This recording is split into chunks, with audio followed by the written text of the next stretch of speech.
We're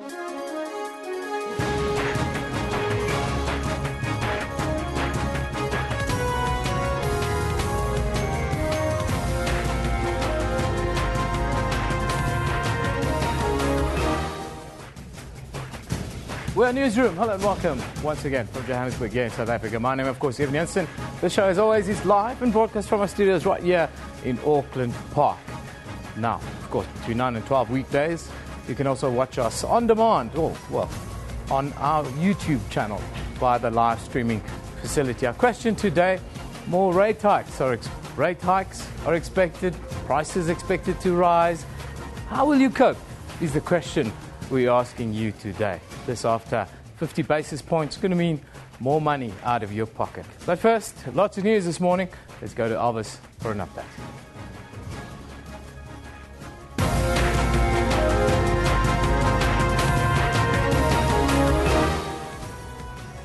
The ANC Western Cape chairperson Marius Fransman says he will not fight the ANC's directive that he step aside pending the completion of an investigation into a sexual harassment charge against him. Government lawyers will meet legal representatives of the claimants of the 2012 Marikana violence this morning. And outsourced workers at the Tshwane University of Technology have rejected an agreement reached between the university's management and Nahau. Now that's all your headlines, but before we get to the news, let's find out from Kendall Makamate what's happening on the sports front. Very good morning to you. Good morning, Elvis. It's not just the 29th of January and the end of the month. It's also the end of a whole lot of other things in the world of sports, and this is what's coming up today. As the transfer window nears its close, Pirates striker Kermit Erasmus jumps ship and signs for League One club Stade Rennais FC. This is Toki Sehwal is open to creating alliances in the FIFA presidential race. And when Serena Williams runs on to court against Angelique Kerber in the Australian Open final tomorrow, she'll be on the verge of matching Steffi Graf's 22 Grand Slam wins, the most by anyone in the Open era. That in a nutshell is what we've got for you. Be around for that at about 10:20 or so. Back to you, Elvis. Thank you, Kendall. Our top story this hour. African National Congress Western Cape chairperson Marius Fransman says he will not fight the ANC's directive that he step aside, pending the completion of an investigation into a sexual harassment charge against him. Fransman told News 24 that he would be taking leave while the investigation is completed. The party has also given the Western Cape Provincial Secretary, Faiz Jacobs, 48 hours to show why he shouldn't be suspended for assault charges. Fransman is accused of sexual harassment involving a 20-year-old woman. She laid a complaint of sexual harassment with the Northwest Police when she accompanied him to the party's 104th celebration in Rustenburg. The ANC says Fransman has been informed of the decision. The National Working Committee took a decision that is only probably proper that we ask the national chairperson of the Western Cape ANC to step down pending the finalization of criminal investigation by police, but also the finalization of the integrity committee report, which is also investigating the allegations. Fransman has consistently maintained his innocence. The ANC Western Cape Executive Committee referred all queries to Kodwa. In another blow for the party, Provincial Secretary Faiz Jacobs is accused of assaulting researcher Wesley Seal in December last year. He returned to work this week after an appeal against his suspension was upheld. Now the NWC wants answers. Jacobs' matter is due back in the courts next month. Lyndon Khan, SABC News, Cape Town. In financial news, debt-holding consumers can expect their repayments to go up with effect from today. That's after the Reserve Bank decided to raise the interest rates by 0.5 percentage point or 50 basis points. The prime rate, which is the benchmark used by lenders to customers, goes up to 10.25%. It wasn't a question of might the Reserve Bank raise rates this time round, but more a question of the extent to which it would. The weaker rand exchange rate was a major reason for the move. Previously, the committee expressed concerns about the growing risks to the inflation outlook, mainly due to exchange rate and food price risks. A household with a 300,000 rand bond will now pay close on 100 rand more a month. A 500,000 rand home will cost households roughly 220 rand more a month, while a R1 million property will now set the bondholder back around a further 330 rand. Analysts say the bank has made the right call, even though growth prospects look weak. I think absolutely they made the right call. We have a situation where we are a small open economy with a large current account deficit. In other words, living beyond our means in an environment where the funding of that deficit is becoming more difficult and more expensive because of rising rates in the US.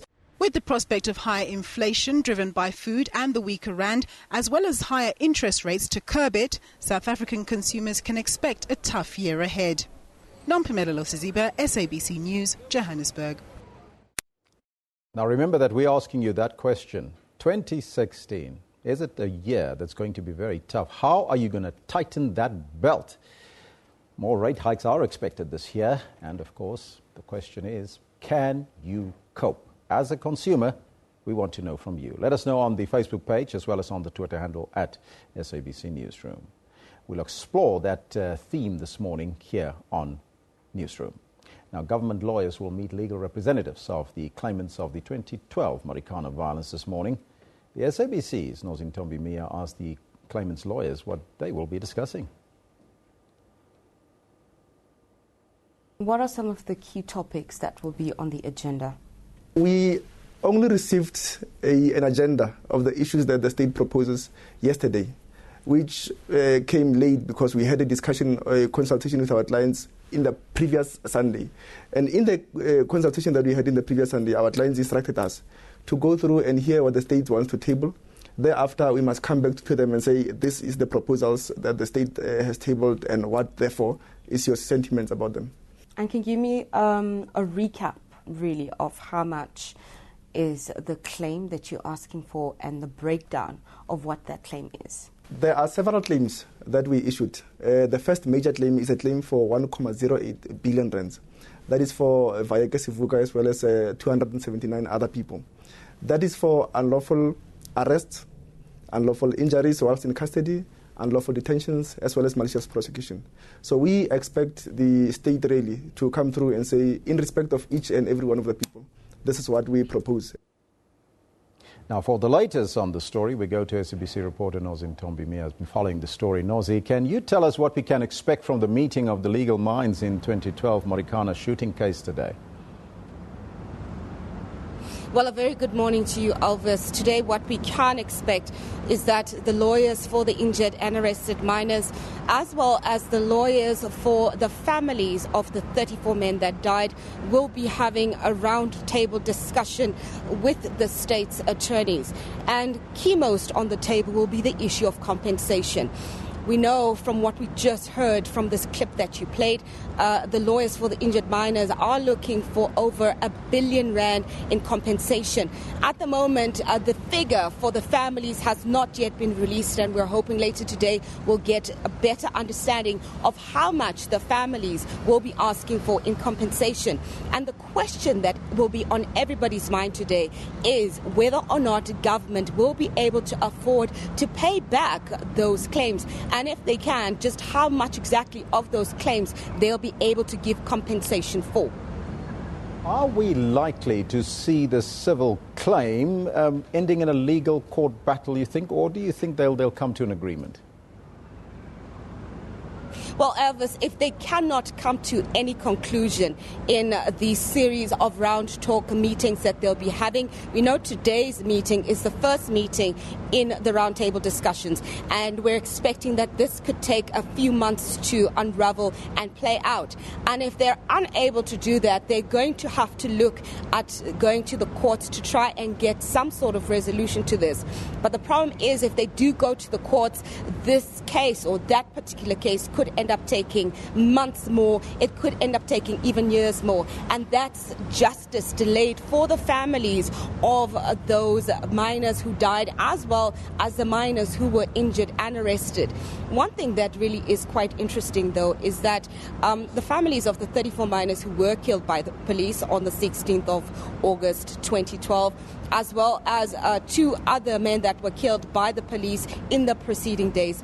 Their families are represented. However, there were 3 other miners that were killed by some of the striking miners. And the problem there is that they do not have any representation at this particular roundtable. So you'll find that there will be justice for the majority of the miners that were injured by the police. But for those who were not injured by the police or Lonmin security, there will be no compensation for them. So justice for them will be a very long and hard road for them to get any sort of financial compensation.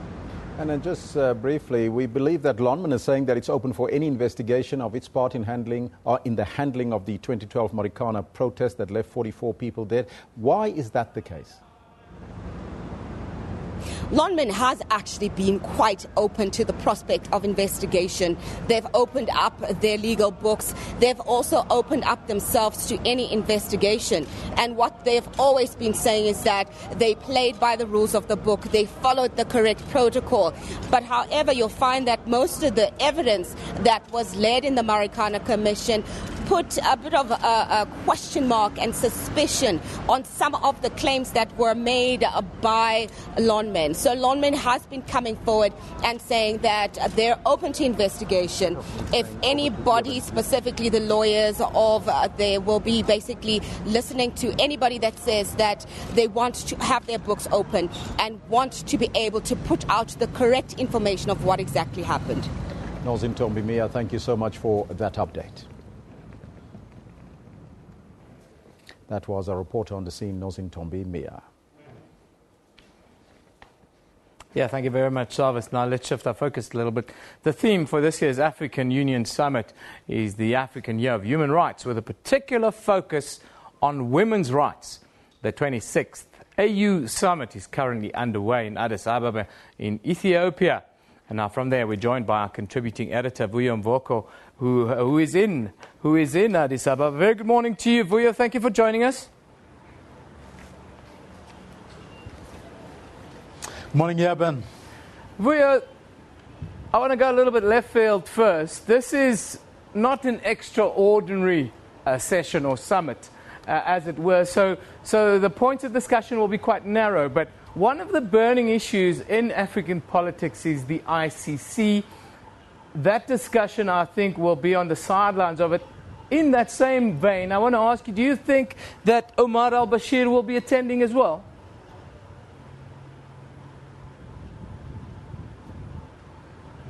No, well, I don't know if he will indeed be attending, President al-Bashir, that is. But perhaps an important issue to talk about in that context is that of South Africa.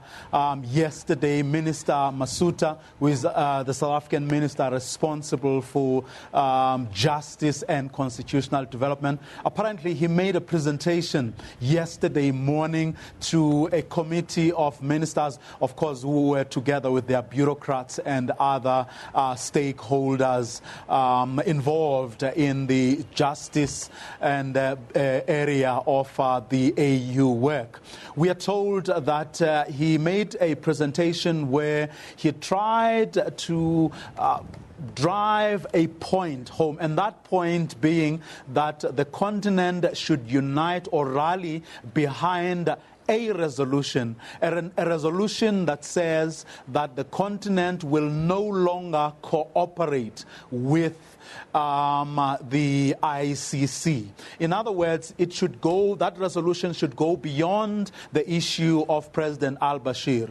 With regard to the President al-Bashir issue itself, South Africa seems confident that it will be able to handle that situation. But once a common ground, it's not South Africa alone, together with like-minded countries, South Africa wants a broader sort of resolution that talks specifically to how the continent is going to relate to the ICC, so that a matter like what happened in Johannesburg doesn't even arise come another summit and confronted with a similar set of circumstances. And from what we are told, South Africa and like-minded countries seem to be winning in ensuring that they will come up with a position resolution that will be accepted by all come the summit of heads of state. Yesterday, it was ministers, bureaucrats, support staff, and all those people. So they are crafting a resolution,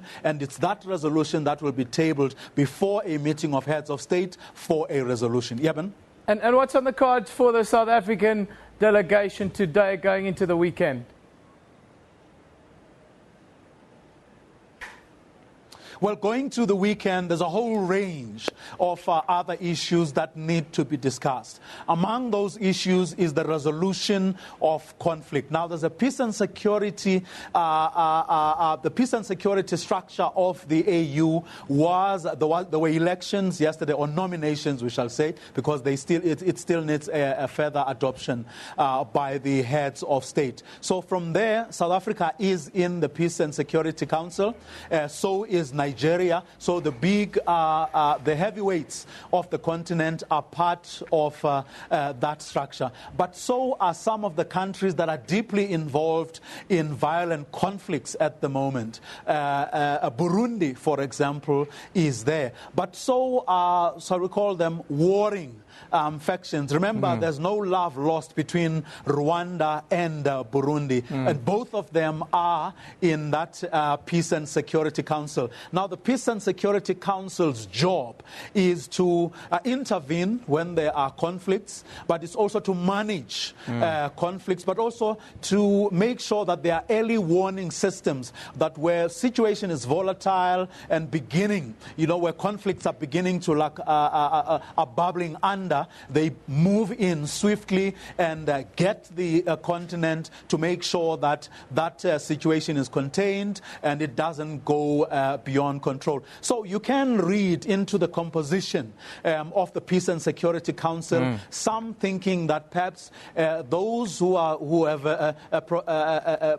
sometimes get involved in conflicts, or were certainly involved in some way or the other in the current conflicts, should actually get involved, and so too should the big guns. So it does look like the continent is indeed, or continues to take the issue of violent conflicts and insecurity very, very seriously. Another matter, of course, that's going to come up for discussion is the whole terrorism issue.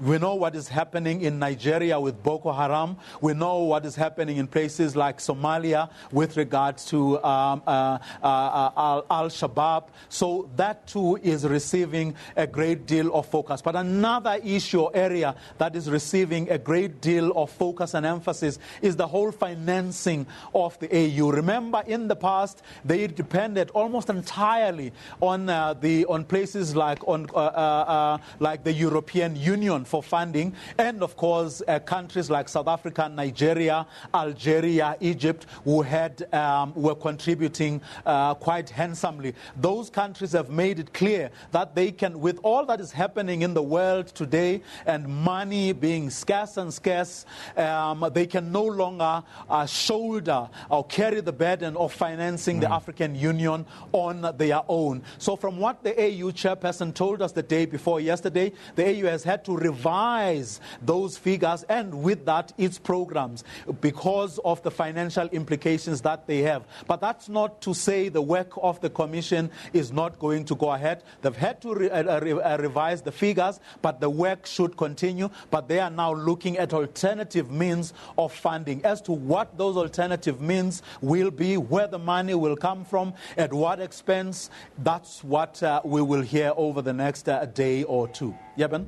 Vuyo, thank you very much for that update. Of course, Vuyo will be there for the weekend to give us updates. He says the African Union finds itself at a crossroads in more ways than one. Well, yeah, in South Africa, consumers find themselves at the crossroads. They must brace themselves for a series of interest rate hikes this year.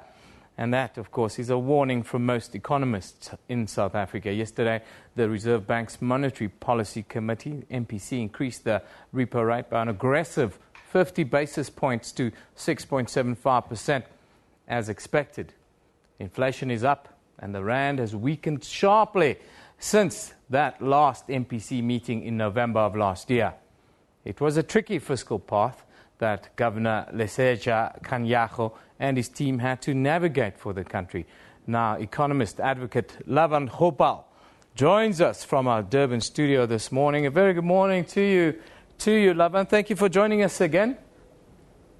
Good morning. Good morning to all of your viewers. Is it as simplistic to say that we're living above our means and the next year will rein our spending in a little bit? I think it's going to be a very challenging 2016. Certainly the higher interest rate will mean that average consumers will be paying more for any sort of debt, be it a home loan, car finance, any sort of private debt that they may have. In sum, you're going to find that people will have less money for other activities. At the same time, you find that we are experiencing a drought, a severe drought in many of the farming regions in South Africa. So this means that we're going to be paying more for food stuff. One of the recent bits of stats that have come out is that we may be short of almost 12 billion rands worth of grains. And so that's something that we are going to have to import. Given the high food prices and some of the inflation that we've observed, these are the factors that the Reserve Bank has cited as the reason for them to increase interest rates. Now, it's my personal view that this was a very punitive decision, that because of their wanting to increase interest rates in accordance with traditional monetary policy, in accordance with their view that they're going to use these tools to curb inflation, they've created a huge amount of punishment for the consumer. It isn't something that they're forced to do, and it's not necessarily something that the world will respect them more for. If you consider what the US Federal Reserve has done, or other authorities, the European Central Bank, they have acted during dire times in a manner that helps to create and build an economy. South Africa faces a crisis with a weak rand. Almost all of our imported goods, including foodstuff, is going to be costing more and more. At the same time, we know that a number of jobs are now at stake. Many companies, many of the mining houses are laying off people. So the higher rate of interest will maybe balance some books for a short term and show that the Reserve Bank is a purist, but it will do very little to help the consumer. What about the medium term then, Lavan? The buzzword is hiking cycle. So this is not the last one. We're going into a hiking cycle. It seems everything is going up. The price of maize, you mentioned, is going to go up by 50%. This hiking cycle, how do you see it play out in the medium term? So for now, the game plan that we've heard from the governor of the Reserve Bank is that you will see a challenge by the bank to match up with inflation control. In previous administrations, they've had a 3 to 6% bandwidth of inflation that they want to keep in check. Now, we haven't creased over that line as yet, but they're taking a precautionary measure because some of the metrics that they have point to a much higher season of inflation. Now, I think it's common cause. Almost any economist or analyst that you speak to will give you the same report that inflation is around the corner. It's my suggestion that continued interest rate increases will have the effect of contracting this economy. And at a time where much of the country is unemployed, currently 25%, with an increase in terms of the number of unemployed people, what you're likely to see is that series of interest rate increases may have the effect of foreclosures on private homes, may see repossessions of motor vehicles, may in some create a situation where the economy is very slow. And also bear in mind that much of the corporates, many of the businesses, big or small, are themselves indebted in some way. So their interest rate repayments are going to be higher. At the same time, because of this high rate of unemployed people, you're going to find that the large businesses and smaller businesses won't have a consumer to sell their goods and services to. So this is a very damaging situation. If anything, this is the time where the Reserve Bank could have looked at a more expansionary monetary policy. You'll also notice that the budget being tabled in a few weeks' time will also speak of possible tax increases. Yeah. And that may also be a reason to punish the consumer again. Lavan, thank you very much for joining us today live from Durban, giving us reaction and the overview to the MPC announcement yesterday. Punitive measures for the consumer. Yes, yesterday the Reserve Bank announced that it will increase the interest rate by 50 basis point effect from today. Now, people aren't happy. Let's have a look at what people are saying on social media with regards to this. Do we have any comments today? There we go. South Insure. Affordability is going to be key for the property market this year due to the hiking the repo rate by 50 points. Yes, affordability. You increase rates on the assumption prices will go down because people will have less to spend.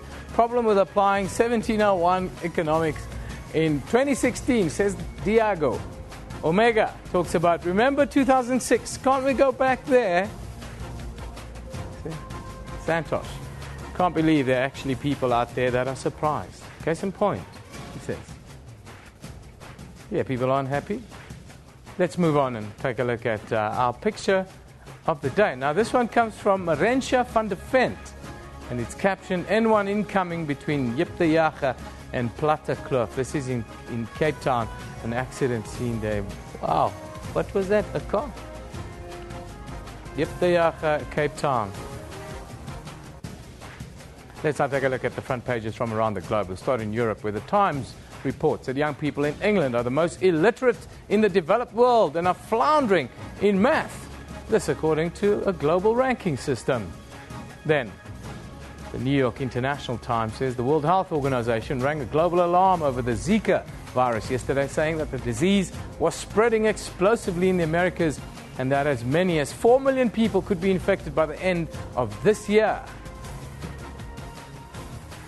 Then the South China Morning Post reports that the Chinese government has no intention of devaluing its currency to help the export sector and no plan to start a trade war. Premier Li Qiang told the International Monetary Fund Managing Director Christine Lagarde yesterday.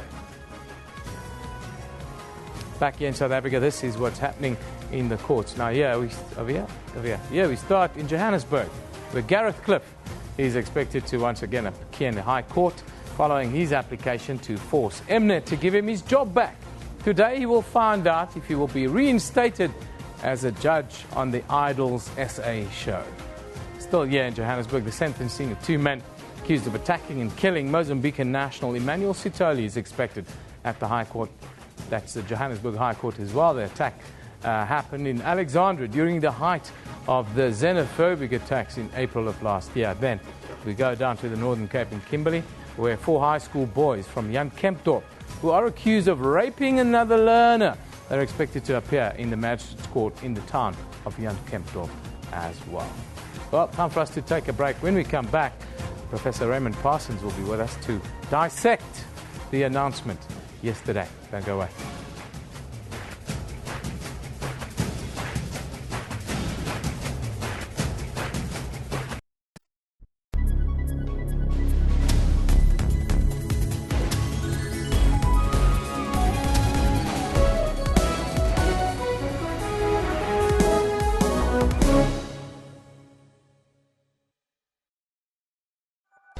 COSA, Southern Africa's leading distance learning institution, accredited, affordable and accessible management education programs, higher certificates, diplomas, undergraduate and postgraduate degrees. Register at ManCosa and be part of Southern Africa's leading private business school. Visit our website, mancosa.co.za.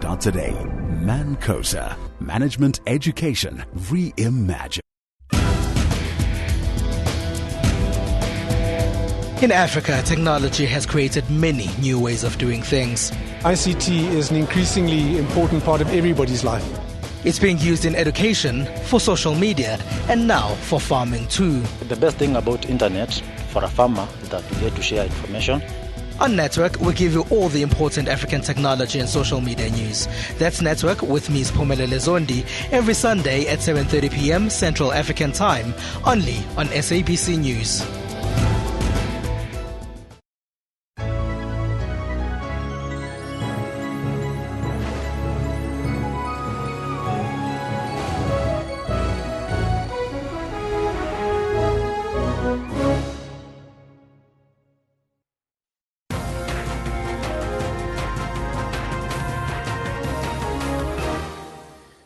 As you know, we're asking you a very important question this year. In fact, today, on this year, 2016, you know, people have got to tighten their belt, the Reserve Bank Governor said. So we're asking you, there's more rate hikes that are expected this year. So how are you going to cope? Can you cope? That's the question. And not the political party. It's can you cope with the current situation? Let us know what's on your mind on the Twitter handle at SABC Newsroom as well as on the Facebook page. Now, Reserve Bank Governor Lesetja Kganyago has reminded South Africans that the hiking cycle continues. The bank has increased the repo rate by an aggressive 50 basis points to 6.75% as expected by most economists. Kganyago has attributed the hike to the expected deterioration in the bank's inflation outlook due to a weaker rand. Further increases are anticipated during the course of 2016 as the government attempts to stabilize the rand and prevent a recession. Now, to chat to us about the latest rate decision by the MPC, we are joined in studio by Professor Raymond Parsons from the Northwest University School of Business and Governance. It's a new name, SPG. A very good morning to you, Professor. Good morning, Elvis. First and foremost, before we get into the rate hike, the School of Governance, of Business Studies and Governance? That's because of a merger between the Mafeking School of Business and the one at the Potchefstroom campus. It's now a single Northwest School of Business and Governance. That sounds absolutely fantastic. And hence the new name. Mm-hmm. Now, an aggressive rate hike, would you say that that was the case? Look, I think the dilemma we must understand, which the Reserve Bank has faced, is that on the one hand, they are concerned about inflation and the low rand and food prices and so forth. And on the other hand, they understand that there's a weak economy. And in fact, every time they open their mouths, they downgrade the growth forecast. It's now below 1% in terms of the statement yesterday. That's the dilemma. The difference of opinion which might arise over this is, do you handle this as a dove or as a hawk? Do you say, look, these are very unusual circumstances for South Africa, both externally and also internally, and is this the kind of inflation that can be dealt with by higher interest rates? Normally, when you have a boom that gets out of control and there's the threat of inflation, you expect a central bank to put the brakes on through higher interest rates. But as the bank itself says, there's no excess demand in our economy, if only we were so lucky as to have an expanding economy. But they're worried about the threat of inflation because of the low rand. So I think the difference of opinion is that in these circumstances, to now use interest rates so aggressively is really not the answer. It's not the right medicine. When you see this inflation being caused by the Eskom tariffs, by the drought, by the low rand, and so forth. And I think we must also say that several of these factors are, in fact, once-off factors. I mean, the drought is a once-off. It's a painful thing, but it's once-off.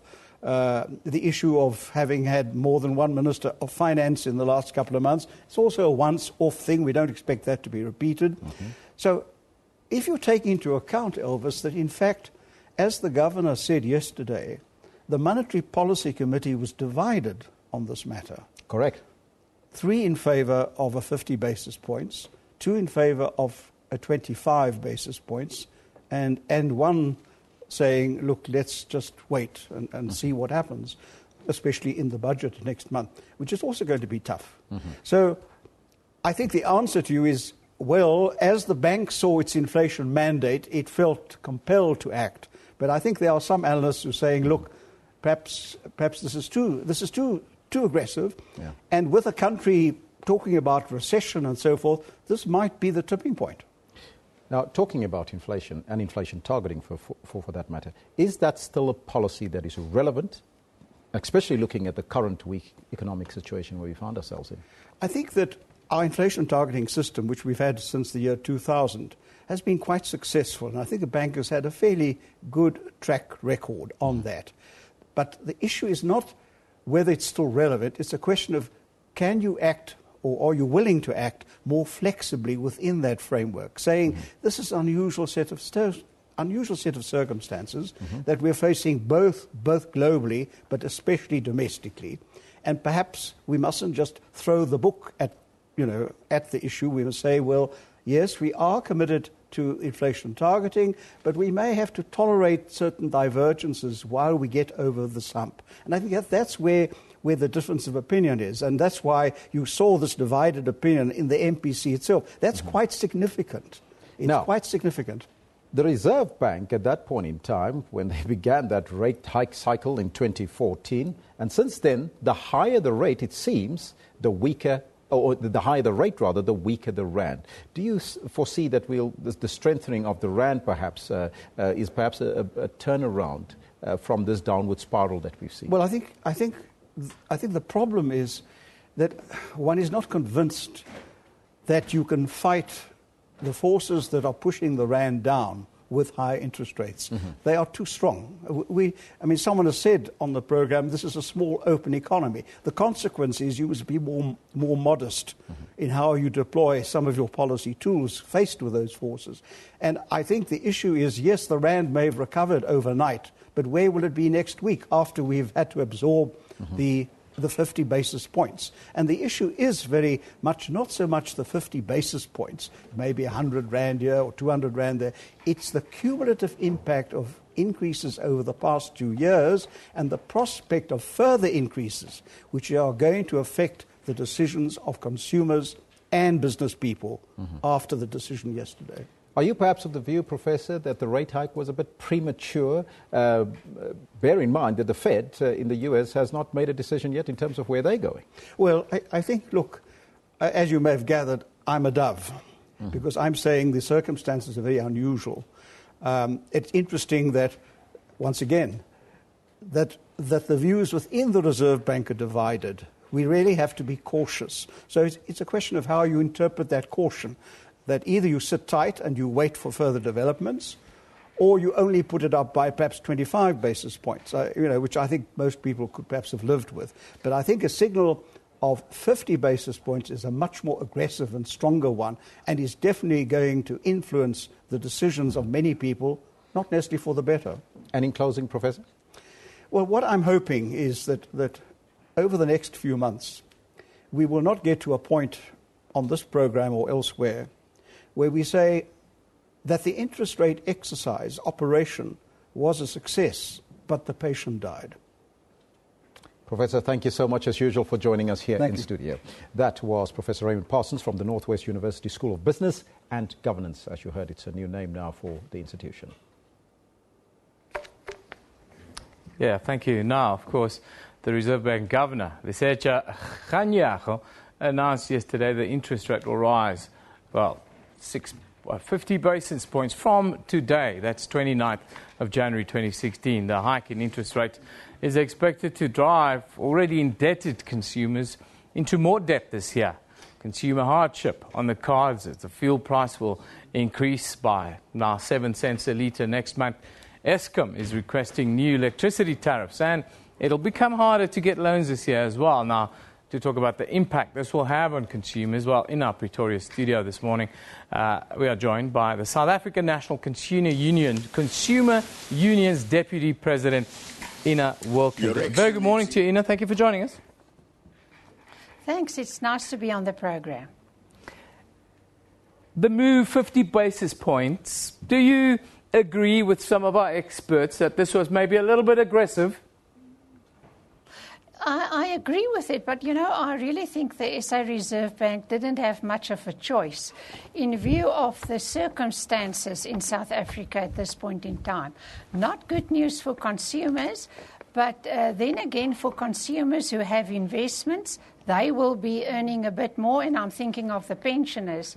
Our problem, of course, is for the majority of South Africans, they will be struggling.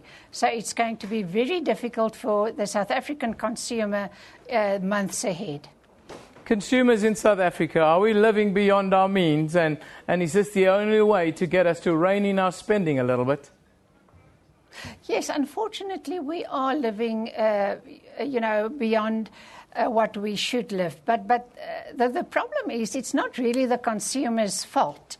If we think of what happened over the past few years, if you look at the huge electricity rate hikes, if you look at the telecom rate hikes, if you look at tax hikes, which is looming now. Normal hikes are much more than the inflation rate, and that is what the consumer is facing with. Now, with this 50 basis point hike, we must remember since January 2014, the total hike was 1.75. Now, that is huge. If I can just give a very little example, if you have got a motor car loan, per 100,000 rand, with this basis point hike of 0.50, it would increase per month on 100,000 with 24.71 rand. If you've got a bond of R1 million over 20 years, that will increase with a further 331 rand. And if you've got a study loan of 50,000 over 5 years, that's going to increase with 24 rand.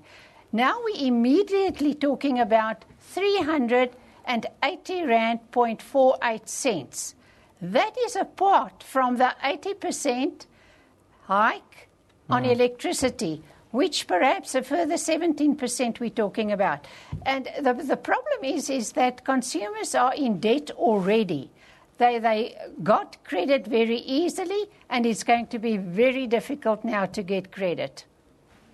The price of maize is also expected to go up by about 50% within the next quarter or so on the back of drought and all other import scenarios that we've seen. I want to ask you about, well, we're asking our viewers how they're going to cope. I'm asking you, how is the poor going to cope with all these hikes that are seemingly looming for us?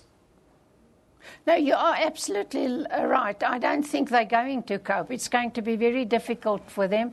I mean, we've got to further to tighten our belts. There's just no option, and I think they must stop, borrowing money and just come by with what they've got. Stop buying luxury goods. Stop trying to compete with the Jonases.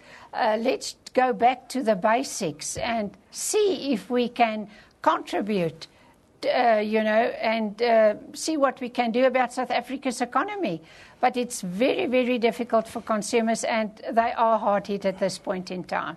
How do we get? We always told that South Africans don't save any money, and that we like to spend. How do we change that culture in South Africa? How do we get people to maybe be a little bit more money conscious and think about saving? Well, I think this is a first step. They won't be able to save much, let's be honest about that, because of all the increases. But perhaps when they draw up their budget, just think of themselves and put away, even if it's only 50 Rand or 100 Rand a month, and they will be surprised what they will have by the end of 12 months.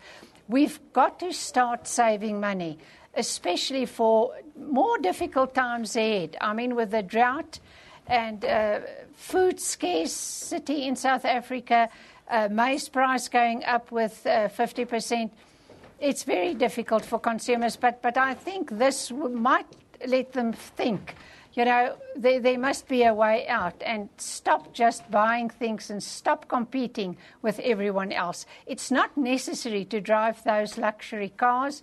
It's not necessary to buy those huge houses. Let's go back to the basics. Wilkin, thank you for joining us today. That's the Deputy President of the South African National Consumer Union. She says, live with less. It's as simple as that. Now, also yesterday, the Reserve Bank Governor was the bearer of bad news. He said the petrol price here in South Africa will also rise by 7 cents. Oh, that's not too bad in light of all the other hikes that we're seeing.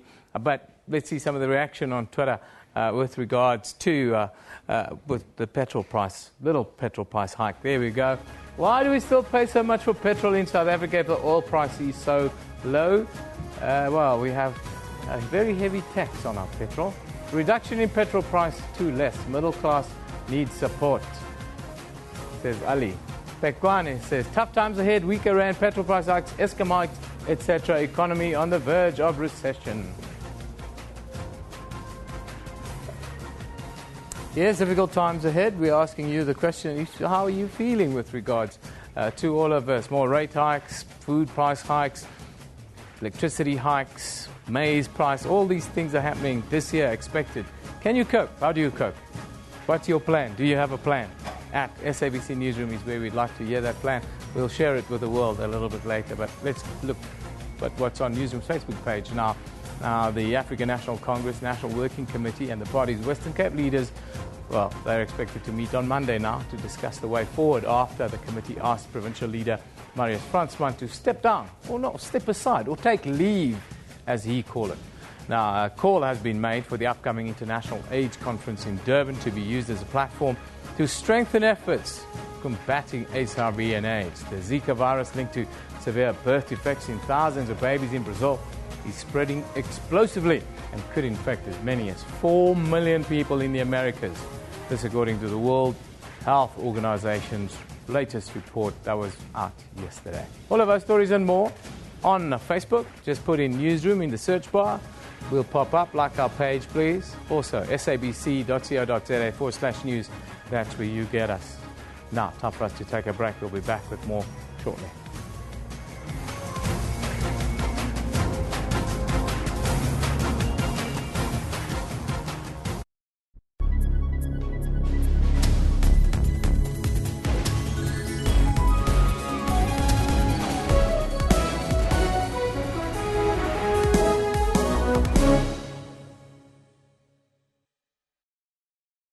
All clientele funeral plans pay out within 24 hours. Plus, we will send 200 Rand free airtime to help with the necessary funeral arrangements. They start from 99 Rand per month.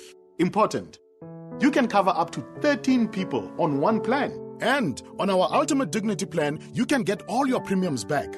Yes, all your money back on top of your cover amount. SMS live to 47025 and we'll call you back. SMS now. AKA went overseas to win 2 awards for himself for Best South African Male Artist and a second one for his hit track All Eyes on Me.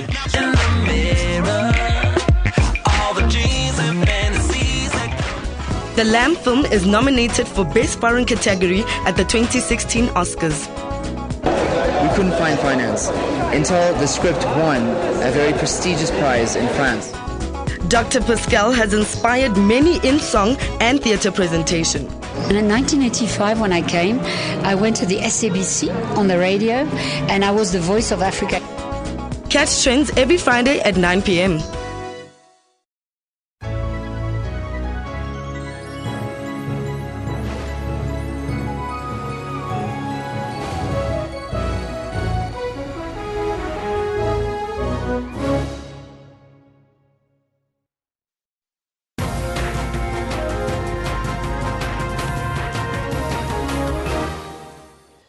Now, consumers will be expected to watch their expenses as the Reserve Bank's Monetary Policy Committee announced the rate hike this week. Now, remember, we're also asking you that question today. That question on your screen right now. More rate hikes are expected this year, and the question is, can you cope? Can you tighten your belt even further? Let us know what's on your mind on the Facebook page as well as on the Twitter page or Twitter handle. Now, the Reserve Bank also announced the price of fuel may increase by 7 cents per litre next month.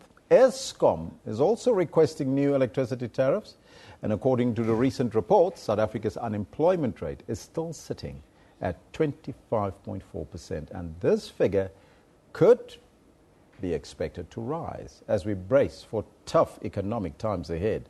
Now, joining us now in the studio is the University of Johannesburg academic expert on financial and monetary economics lecturer, Mashapa Sekome. Mr. Sekome, a very good morning to you and welcome. Good morning. First and foremostly, the economic outlook for South Africa is not looking good, but what were the factors you think that led us to this point, especially when it comes to unemployment? Well, the economy is definitely not looking good. Mm-hmm. And as I think that our currency depreciated a lot, mm-hmm. and it is not helping us at all, because most of the economies, they stand here and say that depreciation of the rand will be good for export, but we are not the exporting country. Mm-hmm. So it's not doing us any favor. So now, as you can see, that the Reserve Bank now is trying to correct that, to say this depreciating rand is not doing us any favor. Mm-hmm. And what they're trying to do now, they're trying to appreciate the rand so that we can start seeing unemployment maybe going up. Because if you see, most of the stuff we're selling in this country they are not even produced in this country.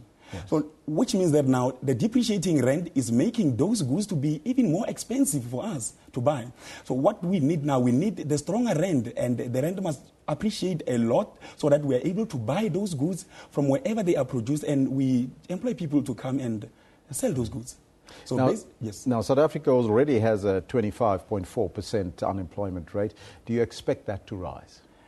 Well, I cannot say I expect that to rise because, this unemployment has been hovering around 25% for a long now. Mm-hmm. And as you know, that the type of unemployment we have in this country, most of it is structural unemployment, which means it's not even linked to economic growth or those kind of things. Mm-hmm.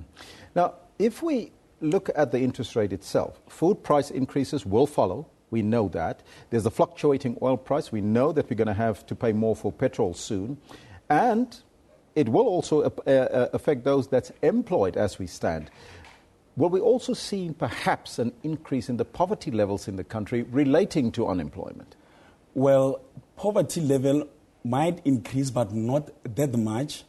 Because, as you know, that our economy as it stands, we are consuming economy, we are buying economy, and we are not really producing economy. So we tend to buy more. So now what we're saying people are living on debts. Mm-hmm. And now that is why now everyone in the country is complaining, because now they have to pay more on debts. Because if they were saving, if we were a country that is saving, we would not be complaining about interest rate going up. In fact, we would be happy. Now, in your view, what can we do as South Africa to change the entire economic growth outlook for South Africa and to make it a positive one instead of a negative one that we have? I think what the government is doing now, and I'm actually looking forward for the budget that is coming, is that South Africa is paying more on education, which is good. So now we are budgeting more on education, which is good now. But now this is going to be in a long term, is going to benefit South Africans. Mm-hmm. And moving forward, you think that we could probably be heading for a recession here in South Africa and even globally, because we're looking at the stats and we're seeing that this is a bleak outlook for 2016. I do not think that we are going to see the recession anytime soon, because our central bank now is doing the right thing, which is increasing the interest rate aggressively. Because now you need to understand that we need to show all those people outside the country, the foreigners, that we are serious about our currency that is depreciating, and we want to make sure that they bring back their money to our country, because now we can see that they are taking their money out of the country. By increasing the interest rate, you would have seen this morning that the Johannesburg Stock Exchange has responded positively, which means that now our people are taking the right direction. Mm-hmm. So thank you so much for your time and joining us here in studio. Thank you very much. That was University of Johannesburg lecturer here in studio with us, Mashapa Sekome, and of course giving us an overview and a perspective from the unemployment side. Now let's now take a look at what you have to say. There's some of your comments already. In fact, now let's go to the weather right now before we get to your comments a little bit later.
Well, that's your weather forecast, and we'll bring you an update a little bit later in the program. But just also a reminder that the African Union, of course, that summit is happening. It's opening right now, and Dr. Mugabe is opening it, and we'll keep you updated as the summit continues. There are a number of issues on the agenda of the African Union. Very important one for the continent. Well, let's now take a look at some of the comments that we have available. And as you know, the Soweto Derby is expected to kick off tomorrow at the FNB Stadium.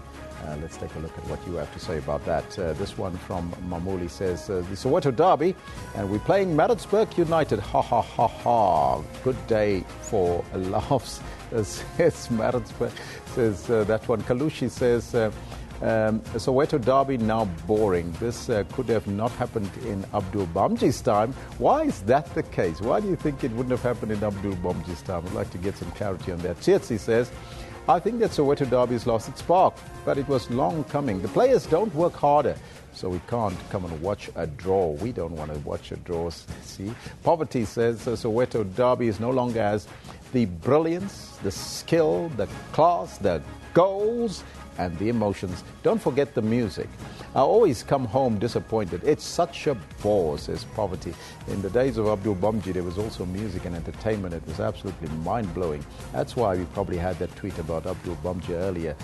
This one from Kiabetz says, the Soweto Derby is not exciting anymore. Now, these are some of your comments. You can keep them coming right here on your favorite channel of choice on Newsroom. But we'll be back at the top of the hour. We'll take a break right now.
It's 100 hours Central Africa time on this Friday, the 29th of January 2016. This is Newsroom on SABC News, Channel 404. If you've just joined us, Jumbo Africa, and a very warm welcome to the second hour. I'm Elvis Preston. I'll be with you until 1200 hours. You have to stay with us as we broadcast live from our Auckland Park studios, Johannesburg, South Africa, to the rest of the African continent. We're also streaming live on YouTube, with the entire show available on your YouTube channel. Question for the day, we're asking you, there are more rate hikes expected this year. How will you cope? That's the question we're asking you. Can you cope for that matter? Let us know on the Facebook page as well as on the Twitter handle at SABC Newsroom. But first, let's take a look at your news headlines.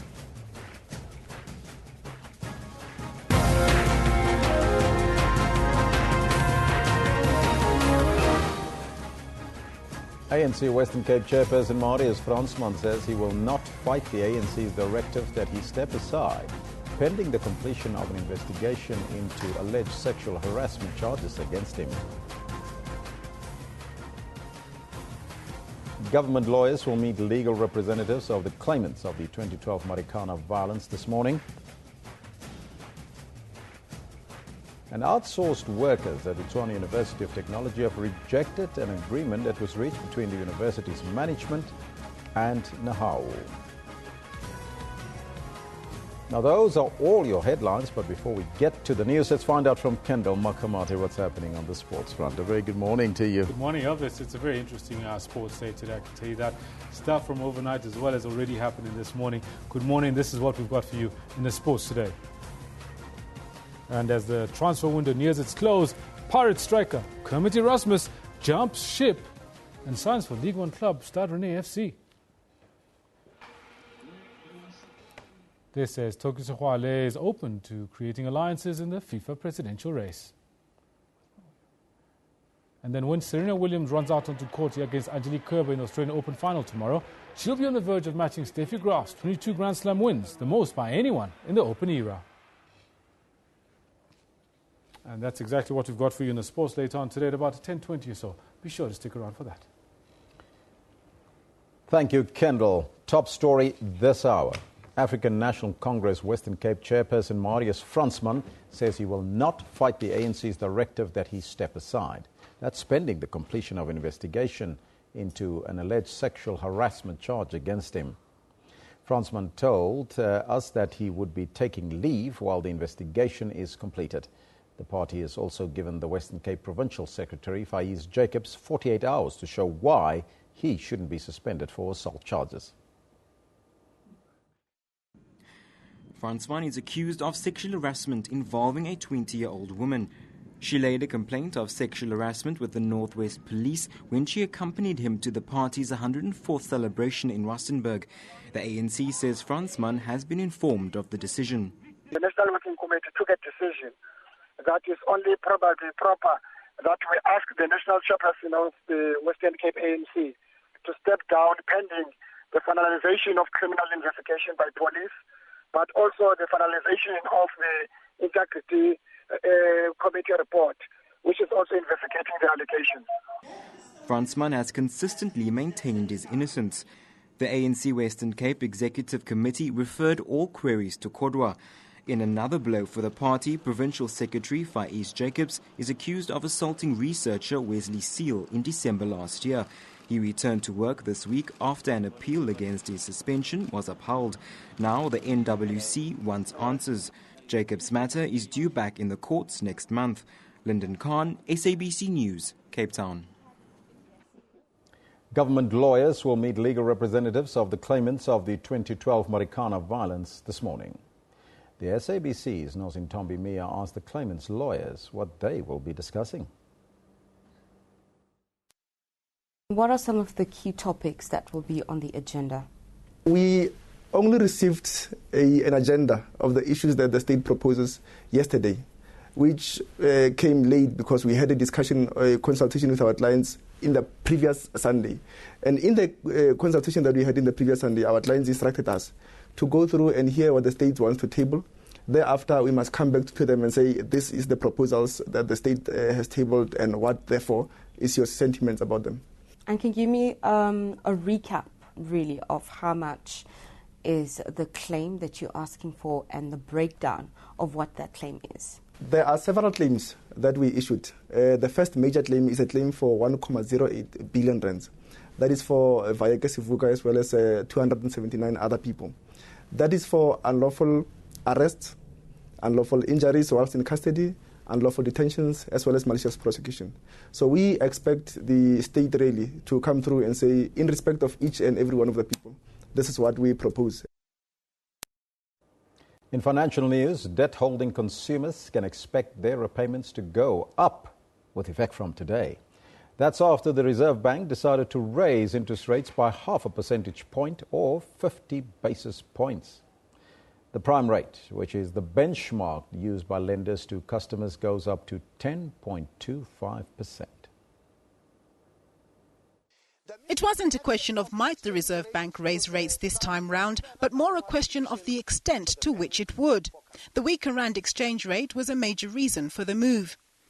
Previously, the committee expressed concerns about the growing risks to the inflation outlook, mainly due to exchange rate and food price risks. A household with a 300,000 rand bond will now pay close on 100 rand more a month. A 500,000 rand home will cost households roughly 220 rand more a month, while a million rand property will now set the bondholder back around a further 330 rand. Analysts say the bank has made the right call, even though growth prospects look weak. I think absolutely they made the right call. We have a situation where we are a small open economy with a large current account deficit. In other words, living beyond our means in an environment where the funding of that deficit is becoming more difficult and more expensive because of rising rates in the US. With the prospect of higher inflation driven by food and the weaker rand, as well as higher interest rates to curb it, South African consumers can expect a tough year ahead. Nompumelo Siziba, SABC News, Johannesburg. Meanwhile, economists have urged South Africans to settle their debt as soon as possible. This comes after the Reserve Bank raised its benchmark repo rate by 0.5 percentage point yesterday, as was expected. The governor, Lesetja Kganyago, says that the outlook for inflation has deteriorated significantly, even as economic growth slows. The rand's decline over the past year has helped fuel price pressures that rallied to a 3-week high after the rate increase announcement. The rate hike is the second consecutive increase, and economists advise you, the consumer, to prepare for more interest rate hikes this year. The Reserve Bank also says that the fuel price or the price of fuel may increase by 7 cents per litre next month. The governor made the announcement in Pretoria yesterday while delivering the bank's first monetary policy statement of the year. Kganyago says that the potentially favourable impact of the international oil price decline in domestic petrol prices has been more or less offset by the depreciation of the rand. Petrol prices have declined only marginally since November last year, and the current under-recovery suggests a possible increase of around 7 cents a litre in February. So more woe to the consumers there, and of course we're asking you the question, how will you cope, and how can you cope under the current circumstances? The question on your screen, as you know, that more interest rate hikes are expected this year. So how are you going to cope? Let us know on the Facebook page as well as on the Twitter handle. Let's now move over to outsourced workers at the Tshwane University of Technology that have rejected an agreement reached between the university's management and NAHAO. The committee's spokesperson, Vusi Mashlangu, says that the deal failed in its attempt to end the ongoing labour dispute on outsourcing. The deal struck earlier yesterday included a minimum wage of 5,000 rand, pension and medical aid. The workers called the deal an insult. They are demanding permanent jobs and a minimum wage of 10,000 rand. The workers say they don't want to be represented by NAHAO and have threatened to intensify their protest if TUT continues to negotiate with the union.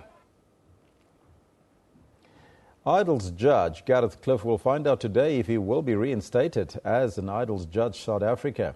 The High Court in Johannesburg is expected to deliver that judgment on Cliff's application to force Mnet to give him his job back. Now, he took Mnet to court after the channel sacked him earlier this month for his Twitter comments supposedly supporting Penny Sparrow's racist remarks. Cliff's lawyer, Dali Mpofu, argued that the decision to fire him based on a social media post was unconstitutional.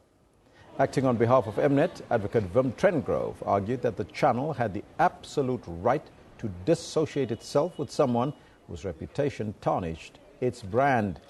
Cliff says he will sue Mnet for 25 million rand if he does not get his job back. Grape farmers are expecting a smaller harvest in the Western Cape this year due to the drought.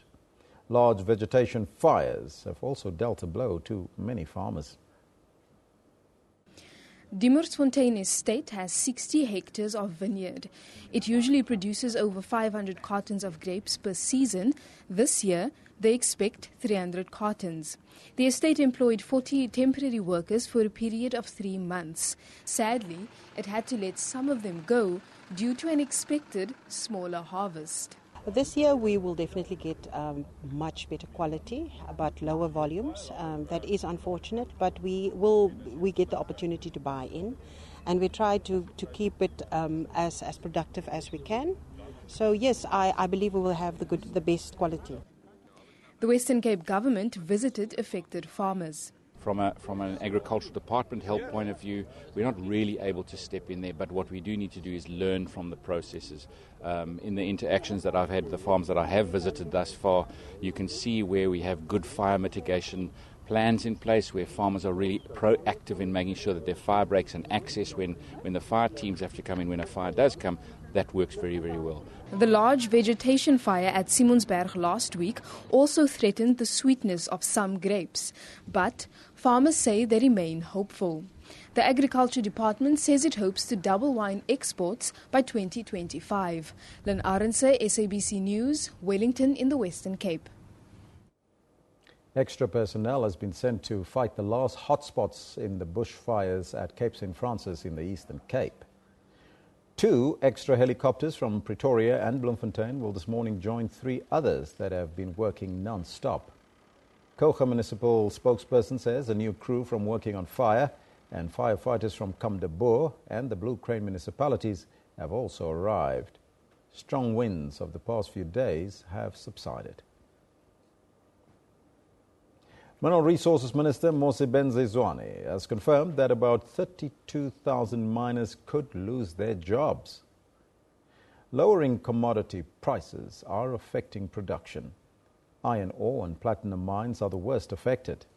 Mining giant Kumba Iron Ore has lost 85% of its value in the past year.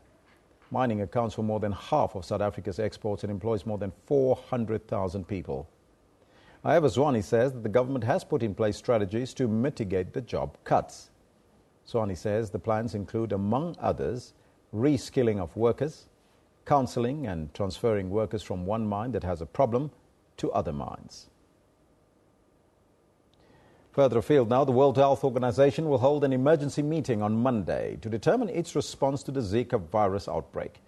It says the mosquito-borne disease is now spreading explosively across South and Central America after being detected last year. The virus has been linked to severe birth defects in babies, and there have been 4,000 recorded cases in Brazil. The virus has been detected in 22 other countries, including the US, which has 31 cases. There is no vaccine or treatment for Zika, which causes mild fever, rash and red eyes. But an estimated 80% of people infected have no symptoms, making it very difficult for pregnant women to know whether they have been infected. Former President of the Ivory Coast, Laurent Gbagbo, has pleaded not guilty to 4 counts of crimes against humanity at the International Criminal Court at The Hague. Now, he is the first former head of state to see his case at the ICC that go all the way to trial. A calm Laurent Gbagbo, 70 years old, facing 4 counts of crimes against humanity. He maintained his innocence.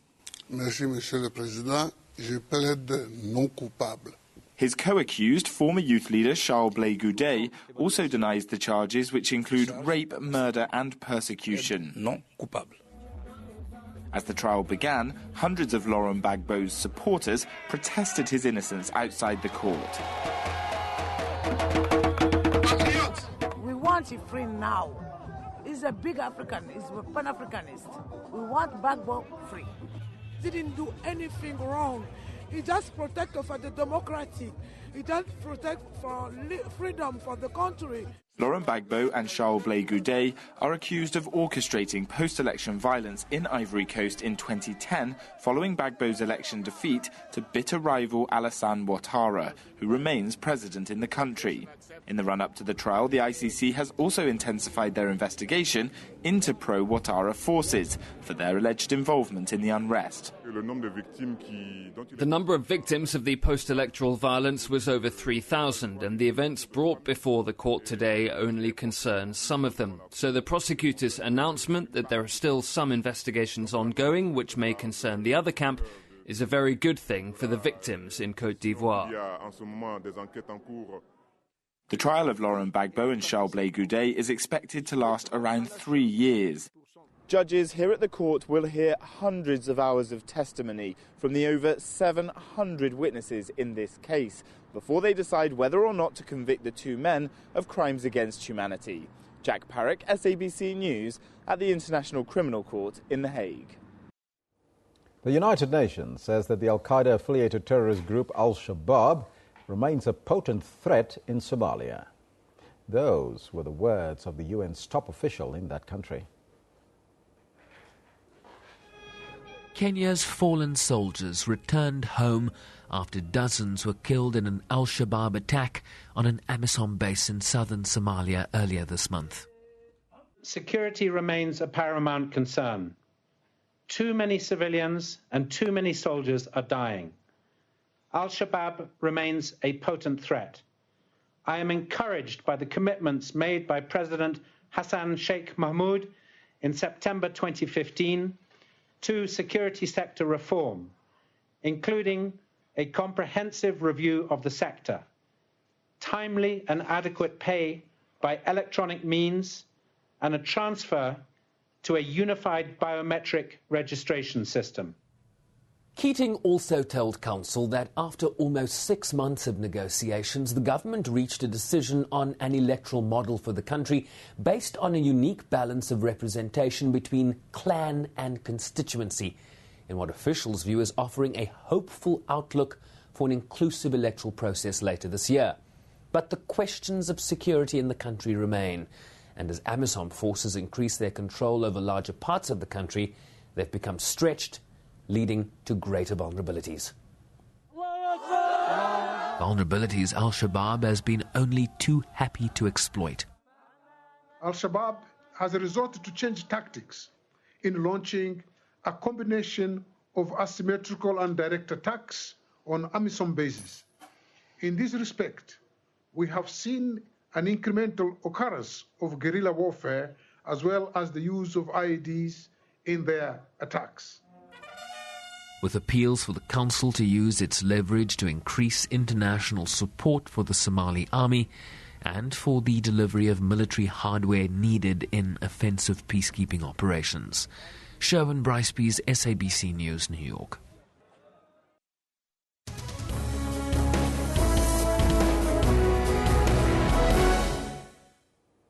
That's right, news just in. It's breaking news. Idle's judge, Gareth Cliff, has been reinstated with cost. The judge found that there was a contract and it was binding. Now, Gareth Cliff took Mnet to court after the channel sacked him earlier this month for his Twitter comment supposedly supporting Penny Sparrow's racist remarks. Cliff's lawyer, Dalian Porfu, argued that the decision to fire him based on a social media post was unconstitutional. Acting on behalf of Mnet, advocate Wim Trengrove argued that the channel had the absolute right to dissociate itself with someone whose reputation tarnished its brand. Now that's breaking news. Gareth Cliff, ordered by the court to go back to work. We'll find out more and we'll keep you updated on that story. We'll get an update from our reporter on the scene a little bit later, so you don't want to miss it. right here on your favorite channel of choice, Newsroom on SABC News, Channel 404. We'll take a short break and we'll be right back with your sports news. After that with Kendall Makamate.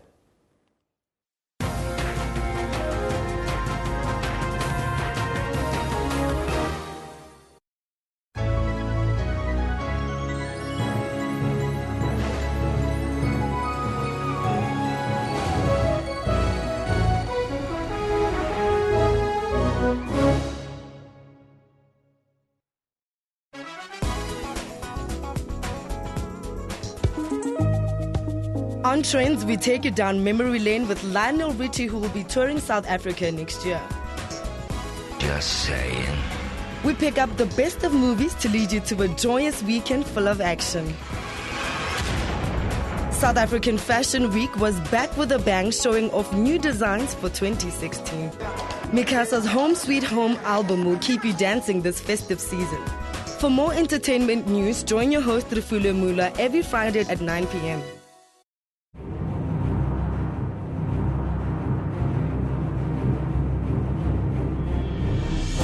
Preparing for victory requires intense effort and teamwork. When you get to it, there is no turning back, because all eyes are on you. When it's action time, nothing should stand in your way. Sports Live tackles and analyzes all the sports action. This is the home of all your sport news, updates, and more. Sports Live weekdays at 8:30 p.m. Technology isn't all scary. There's also fun stuff like gaming. Lots of women do play games, whether it's on their phones or their tablets. Then there are Africans who are using new tools to make other people's lives much easier. We typed the whole CV on a small, QWERTY Nokia phone. For all these and other technology and social media news, join me, Spumelele Zondi, every Sunday at 7:30 p.m. Central African Time on SABC News.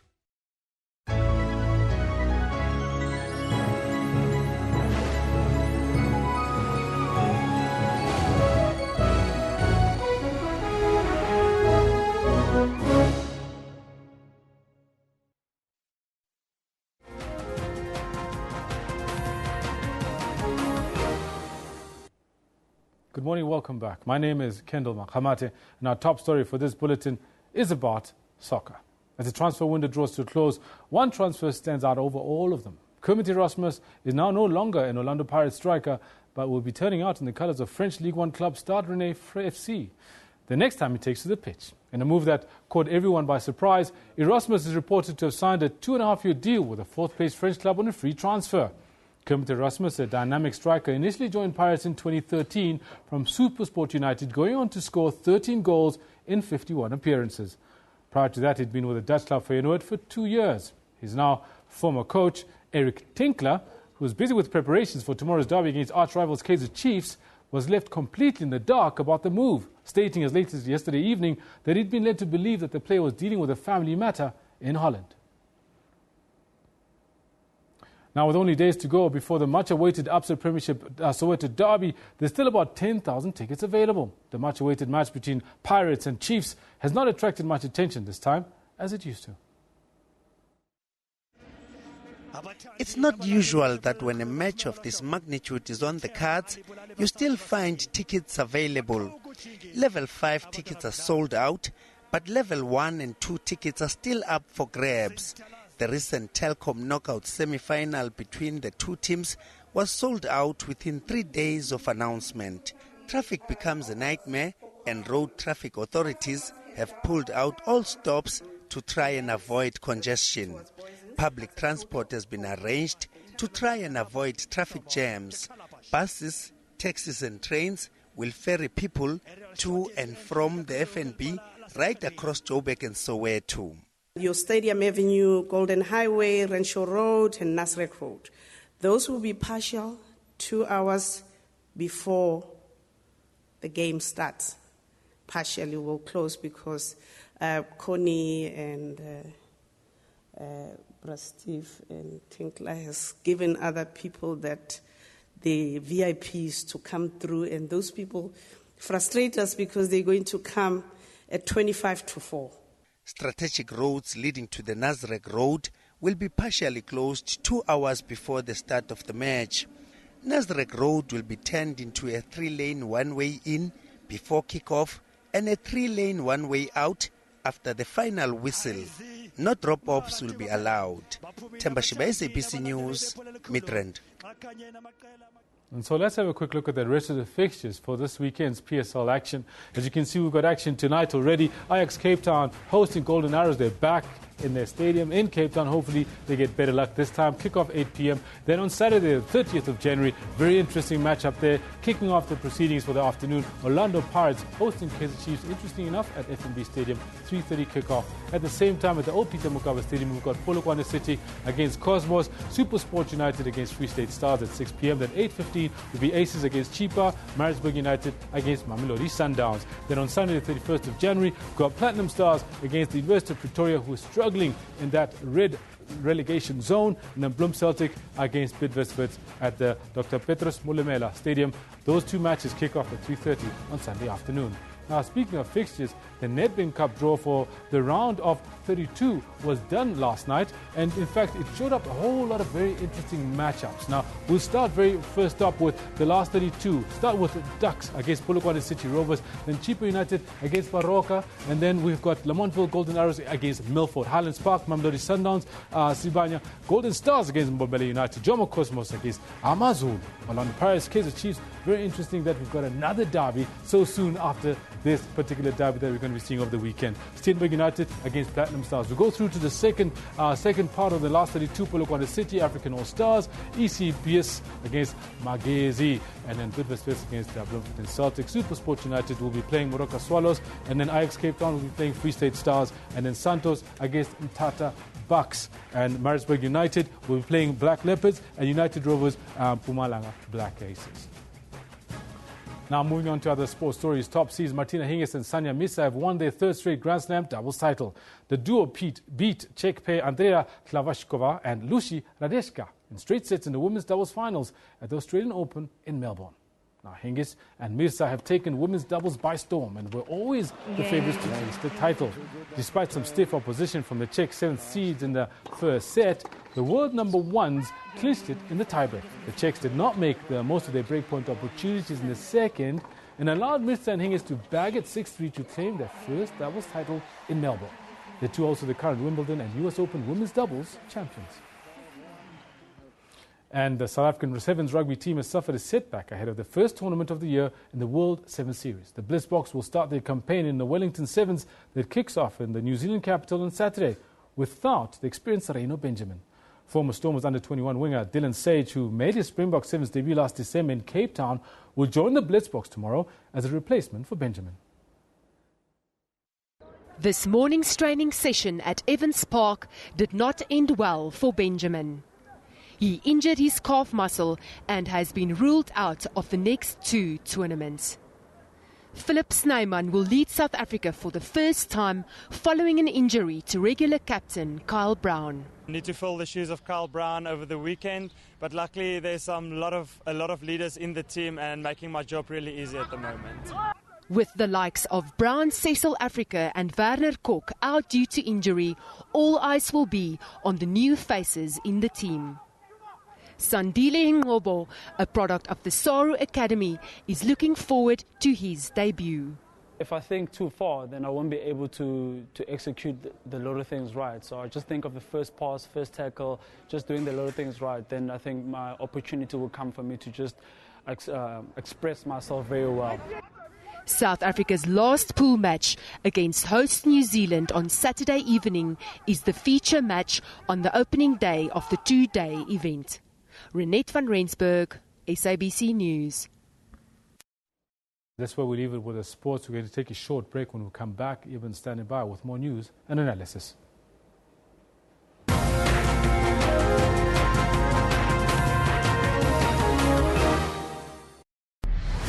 We know you're out there, silently waiting for your spot in the limelight.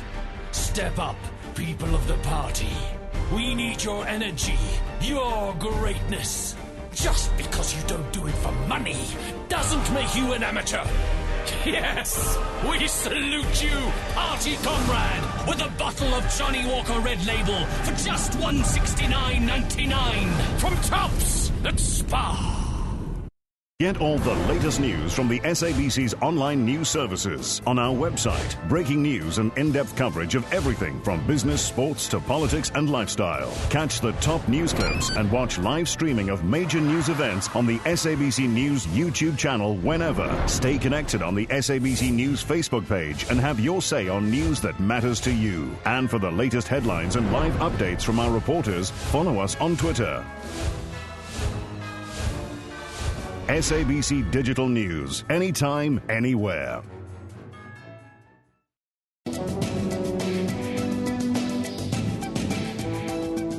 Children's rights and health are a priority in the journey of good health. All children should have access to adequate health care, not only curative but preventative as well. How to identify ADHD on children. ADHD is a childhood disorder which manifests with the symptoms of hyperactivity, impulsivity, and or inattention. Is breastfeeding still a vital nutrition to babies even today? Breastfeeding for the first 6 months of life is absolutely crucial. Catch Health Talk with Dr. Sello Mutawung every Saturday from 9 till 10 a.m.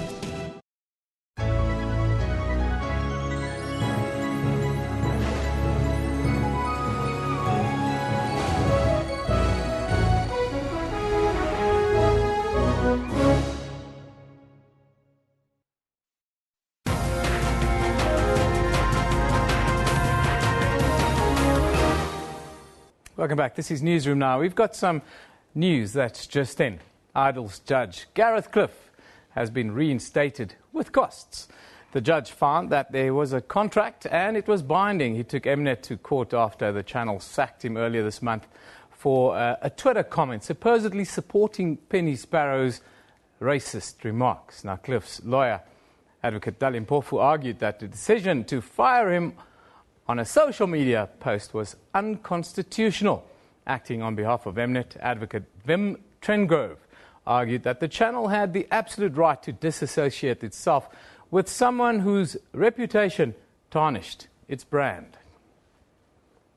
Now, I can tell you that our reporter, Gillian Pillay, she attended, this morning's proceedings. She joins us on the line now. Now, Gillian, just quickly, I know you're out on the pavement still working. Just give us a quick update. What happened there? A very good morning to you, Eben. Yes, very brief judgment. I think most of us expected quite some detail from the judge, looking at the arguments that we had to sit through on Tuesday, the entire day, sitting to arguments, listening to whether there was a contractual agreement or not. And as you said earlier, yes, the judge did find that there was a contractual agreement in place and it was binding. So what has happened today is she's granted Gareth Cliff interim relief, and that's the relief that he sought. He wanted to be reinstated before the auditions that takes place, from my understanding, a little bit later today. So the costs will also be footed by Mnet. And that the judge just took us very briefly through a judgment, saying that this was not a case about racism. This was not a case about freedom of expression. It was not a case about hate speech. The dispute before the South Gauteng High Court today was a contractual one, in which Gareth sought interim reinstatement, and that is what she granted. She said that Gareth did prove that there was a prima facie case, proving that there was a contract in place and that it was binding, and that's basically the gist of proceedings today. We met up with Gareth outside the court steps, a very jovial mood, as you can understand. He's planning to hold a presser tomorrow just to give us some more detail about the way forward, about what he plans to do, whether he's going to take his case now to the Equality Court or any other legal avenue that he plans to seek. But as I said, very jovial, very happy, and yeah, he's been vindicated by the South Gauteng High Court, being reinstated today to take his position as an SA Idol judge for 2016. But just to recap on what Mnet had said, They said whether he is reinstated, they can discontinue or terminate the contract within 7 days. So we'll see what Mnet does, and what they were in court, but they didn't give us any feedback from the judgment. So we're yet to see what Mnet would give us a response to today's outcome at the South Gauteng High Court, Eben. Julian, thank you very much for that update. Yes, it's a story that's been very much in the news here in South Africa over the last week or so. Let's take a look. People are having fun with it on social media, I can tell you. These are some of the tweets that are just coming in. Well done on your win, Gareth Cliff. Now you can take them to court to get them to lower the cost of my DSTV subscription. Yes, Warren, always quick on the draw. Ella says the rule of law prevails. Gareth Cliff won his case against Mnet. Sit-down comedian says this means the winner of this year's Idols will only get a high five and an Uber home. Cliffhanger Friday is what he calls that. Sit-down comedian. I like that one. Anyhow, now as we end off the last week of January, we're now going to take a look at the hot topics, and of course none of them are hotter than Gareth Cliff right now, but we'll also deal with things economic, financial, and a little bit of personality. We'll throw Donald Trump in the mix also. But I'm joined by Tonya Kuri, as always. Very good morning to you, Tonya. Thanks for being with us again. It's always a pleasure, Evan. Good to be here. Gareth Cliff is on everybody's mind right now. We've just seen the judgment.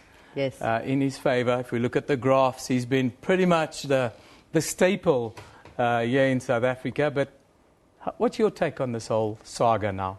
Well, Gareth Cliff has been in the charts probably for a good 3-week period now, but this morning, these stats you're looking at on air, Evan, were pulled at 6 a.m. this morning.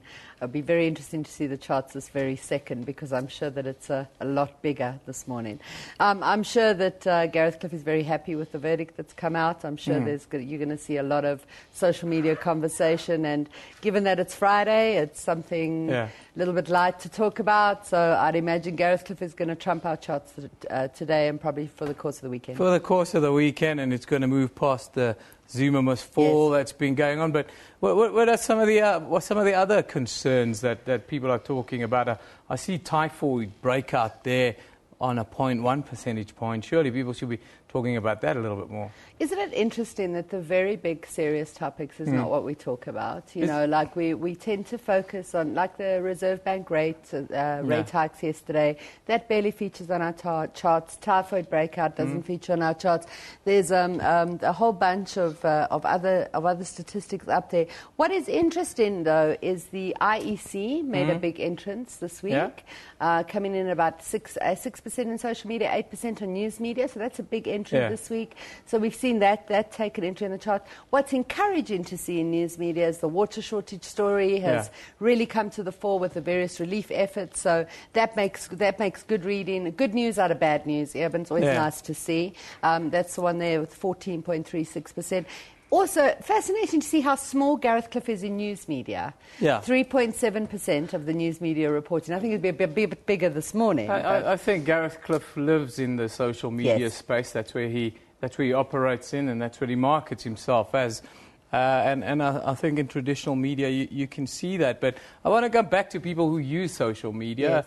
We're not really interested in the bread and butter issues. It's more. Would it be fair to say that people are a little bit more superficial and a little bit more entertainment orientated on social media? A little bit, and I think also we tend to not be able to consume too many stories at once. So we tend to leverage off one or two big stories, and that's what our focus stays on during that period. I mean, there's a very big story making its round, and that's this maiden bursary and virginity testing story. Yes. And it's made very little impact in social media. It's made a very big impact in news media. But this is something serious that should be spoken about. Yeah, one would think for the editors and the like, the consumers of traditional news media, that would be a very important story.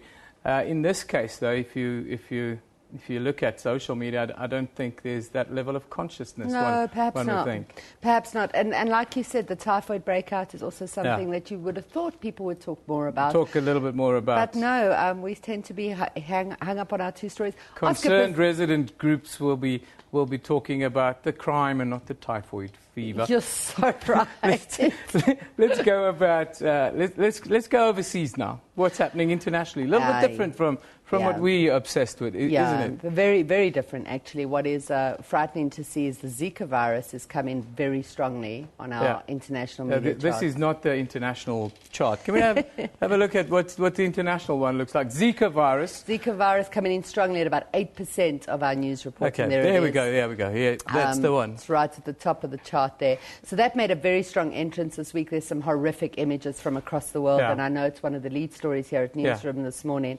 So that's quite a worrying story. Another big story that's come through is, of course, Trevor Noah. What's going on, Trevor? Trevor Noah. America doesn't really get Trevor Noah. I don't think they're really that interested. I saw a little bit of research last week. It says America not interested in Trevor Noah, which is a little bit sad.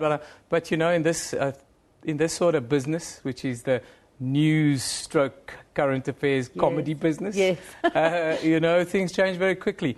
Donald Trump, though, continues to have a big chunk there. Yeah, I'm getting to the point when I'm thinking, maybe we should just take him off and assume he's going to be number one and focus on something else. What do you think? Yeah, I think we should start. It's sort of time to move on from Donald Trump a little bit, but it's a serious concern. I think a lot of people in the real world are concerned that there's so much support for such let's call it extreme views.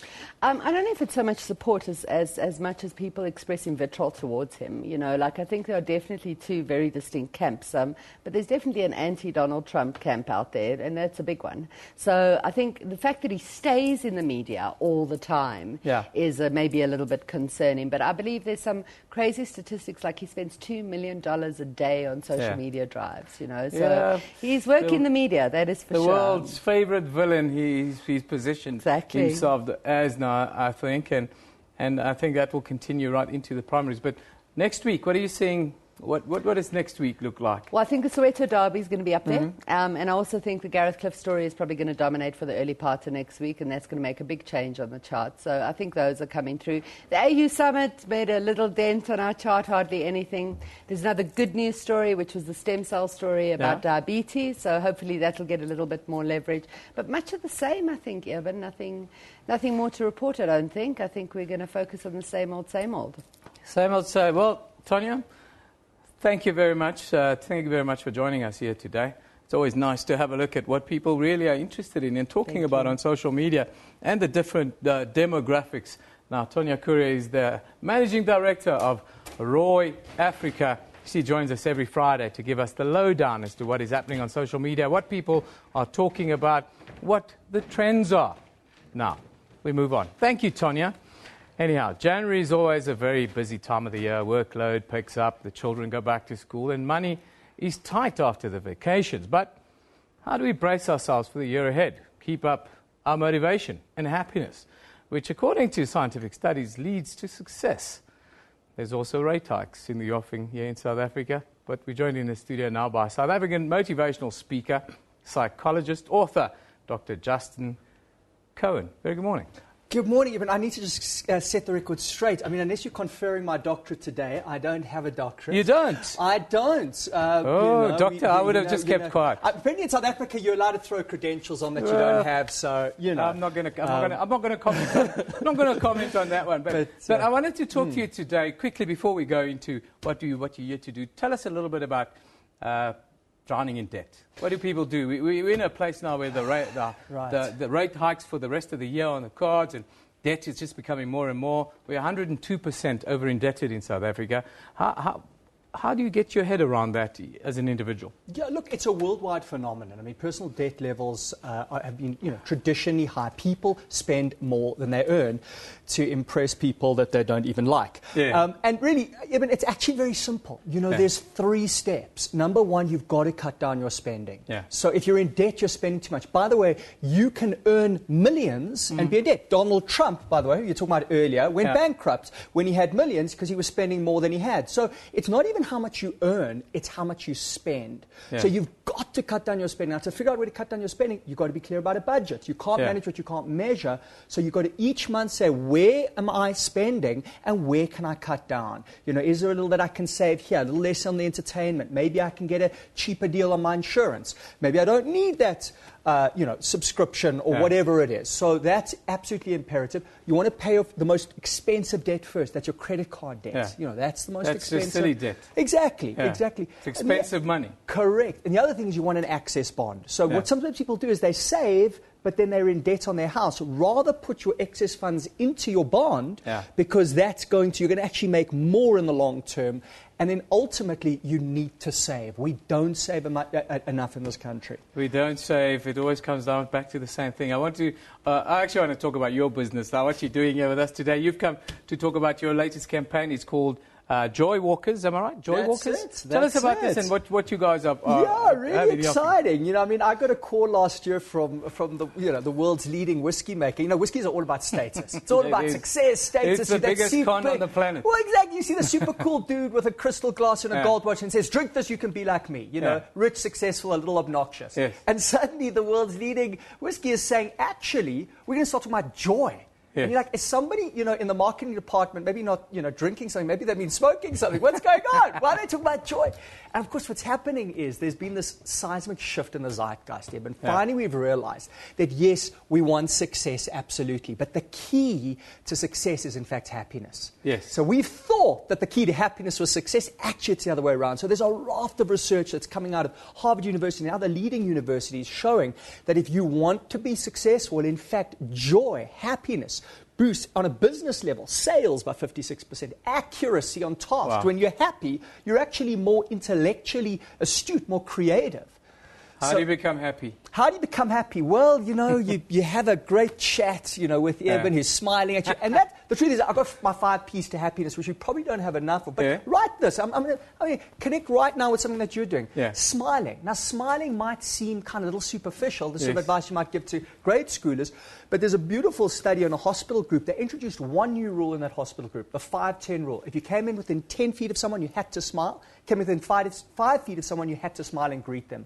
An amazing thing happened. Employee retention went up. Patient satisfaction went up. Admissions to the hospital increased 4%, adding millions of dollars to the bottom line. So here's what we know. When we're happy, we smile. But when we smile, we actually feel happy. So smiling, you're changing your physiology, changes your psychology. The chemical makeup changes when you smile. Absolutely. I've always had that problem. I smile too much. I'm not serious enough. My boss tells me quite often about that. But on the planet today, we've got so many challenges. We've got challenges with the climate, with our economy, with security, and our list goes on and on and on. The one thing we all know, we have to learn to live with less. If we are going to survive as a species, learn to live with less. The individual and the group needs to learn that. How do we learn to live with less and still be happy? Well, I'm so glad you answered that, because I'm going to give you a way to boost your happiness more than winning the lottery. Because people think that they want more happiness, they need lots of money, material things. The truth is, 6 months after winning the lottery, in other words, living with more, people go back to the same emotional state as before they won the lottery. Bear that in mind when you're looking to buy your lottery tickets. That's one way to cut down your spending. But that's the truth of it. Why? So psychologists call it habituation. Have you noticed you get a new couch, a new suit, you really like it for a while, then you get used to having it, you take it for granted, it no longer gives you the same high.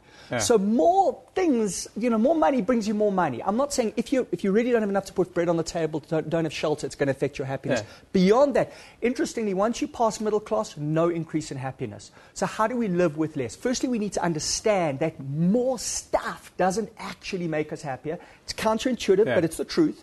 And what does, interestingly, This is going to sound like an episode of Oprah, but the truth is I love this because I'm a research nut, so I want the science.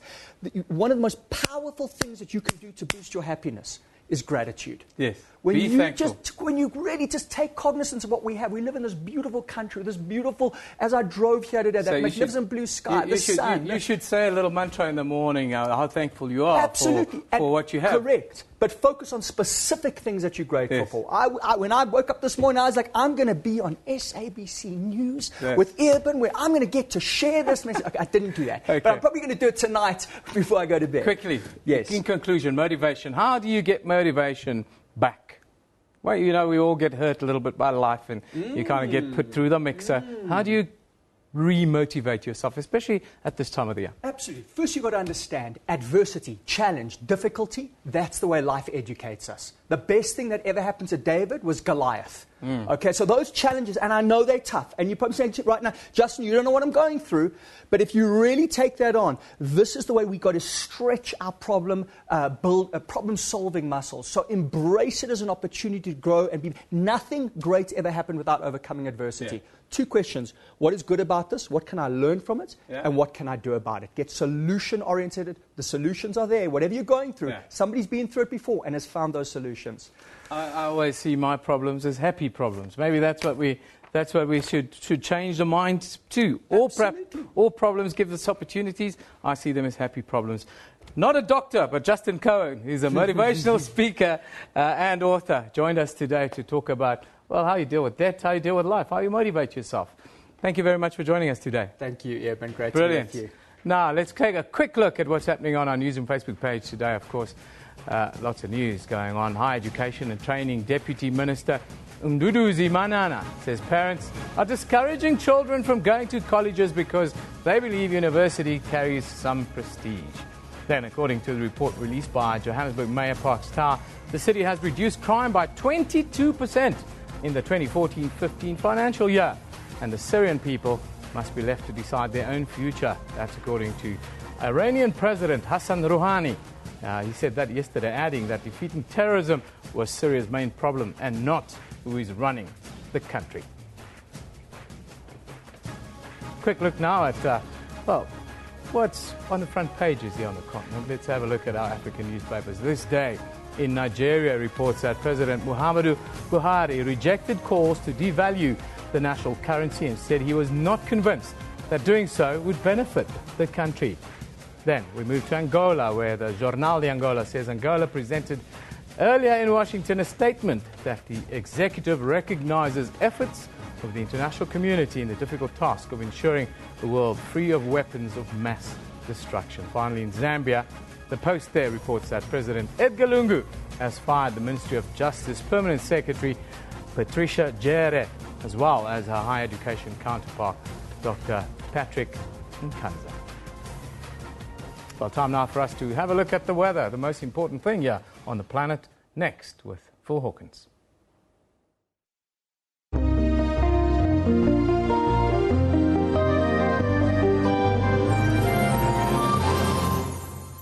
All right, a very good morning. Let's start off by taking a look at what's going on in terms of your cloud cover here. And the big surprise for today is, of course, a cloud cover over the northern African regions. Very, very dry regions here, but we are expecting both low and mid-level cloud cover over some areas of West African interior there.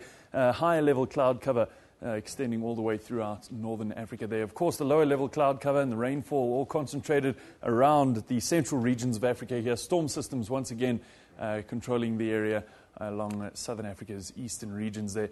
Now, as we can see, as we move through the day, those storms intensify once again, and into tomorrow they begin to recede. But what we're going to start to see is a little bit of rainfall moving through Addis Ababa and the surrounding regions. Let's take a look at those regions in a little bit more detail now. Uppington peaks at a 38-degree maximum for today, in Cape Town 30. The western regions of South Africa are expecting conditions highly conducive to the spread of veld fires. Please be very, very aware of that. We've seen enough fires already this year in that region. Now, moving further north, we're going to see the rainfall making its way into the area. Dar es Salaam, 32 degrees. We can see warm temperatures continuing throughout that immediate region there. And this, of course, is where we're seeing those storms concentrated over these regions. Moving north, those storms dissipate almost entirely. We're going to see Juba at 33 degrees.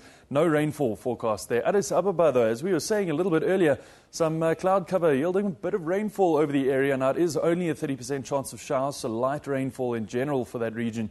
But nevertheless, good news for them. So now peaks at 23 degrees for today. Mild temperatures for the region, but it gets much, much cooler as we move further north. Tehran's at 3 degrees with Baghdad peaking at about 12. Now, this is all the result of a low pressure system which passed by, and that brought these temperatures way, way down. We're seeing milder temperatures as well all the way throughout northern Africa. All the way from Las Palmas at 19 degrees through to Benghazi at 17. Temperatures not rising above the 20-degree mark. Tripoli there, one of the warmest at 20 degrees. And some rainfall over Rabat and Las Palmas. These areas expecting storm systems, but moving further south, we're going to see those dissipating. Dakar peaks at 30 degrees for today. No rainfall, no cloud cover. It is going to be a very pleasant one. As we were saying, higher level cloud cover expected over the interior, but West Africa's interior even expecting some lower and mid-level cloud cover. Bamako peaks at 33 degrees. Now, as we move into the Central African regions, again, we're going to see the return of that rainfall. Of course, it's concentrated over the same areas as we're used to seeing here, Brazzaville, Kinshasa, Libreville. These areas all expecting isolated to scattered showers. Bangui peaking at 36 degrees, expecting a sunny one there. Now, this is where you can contact us for your feedback. Either email us at weather@sabc.co.za or alternatively, give us a call and speak to us directly, 011-714-5077. This is where I leave the weather for now. Have yourself a great day.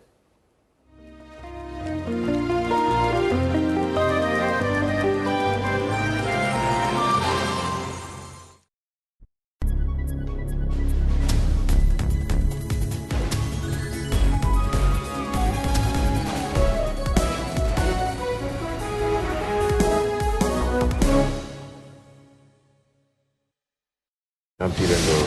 And I'm production Chetty Miller, SAB Miller, and Hauser-Busch InBev. It's something that I need to learn to say more often. Will together produce around a third of the world's beer. It is a mouthful. Have you ever considered skin bleaching? Nigeria tops the list of African countries with 77% of its women bleaching their skin. Now I can see that it is not good because it affects my face and some of my body parts. Thousands of Arab Israelis and Palestinians participated in a big rally. Flight MH17 was shot down by a Russian-made missile. How those chips may fall is a prediction best left to the currency of time. That's Primetime News, Africa Journal, and Your World on SABC News. Didier Drogba, a footballer from Ivory Coast, was named as the third most influential celebrity in Africa. Where I saw him display, he's a very nice player. He always make an impact. Drogba donated his $5 million endorsement fee to the construction of a hospital in Abidjan. Well, there are some lesser-known football stars in the continent that you haven't met. Really? And are deserving of more attention. I think we will do better. The Journal, every Saturday at 1:30 on SABC News. Health Talk looks into the increase of suicide and symptoms leading to suicide. The death wish grows when you go into depression after a lot of stress. And often when we talk about suicide, we don't talk about a person wanting to stop living, but rather wanting to stop living in pain. After losing everything in life that lead you to no options but suicide. I had that spirit of fear in me to say, don't even face tomorrow. After being overwhelmed with stress and trauma, it becomes difficult to have self-control. People learning tools and skills that will practically enable them to meet these challenges. In trying times, never be alone. Reach out for help to a better solution. Support should be done by a counsellor or psychologist where you're able to speak about how you're feeling in a safe, accepting, non-judgmental space. For all your health tips, join Dr. Sello Mutawung every Saturday from 9 till 10.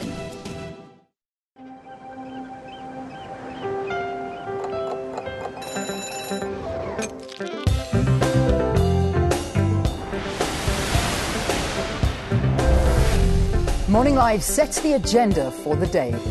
We bring you the latest local and international news. We are on the ball with all your sports activities and results. we give you the latest business update. We bring you the latest weather every time. Watch Morning Live every weekday morning at 6 o'clock, bringing you everything you need to know before you go. Sharp, sharp, 8 tada.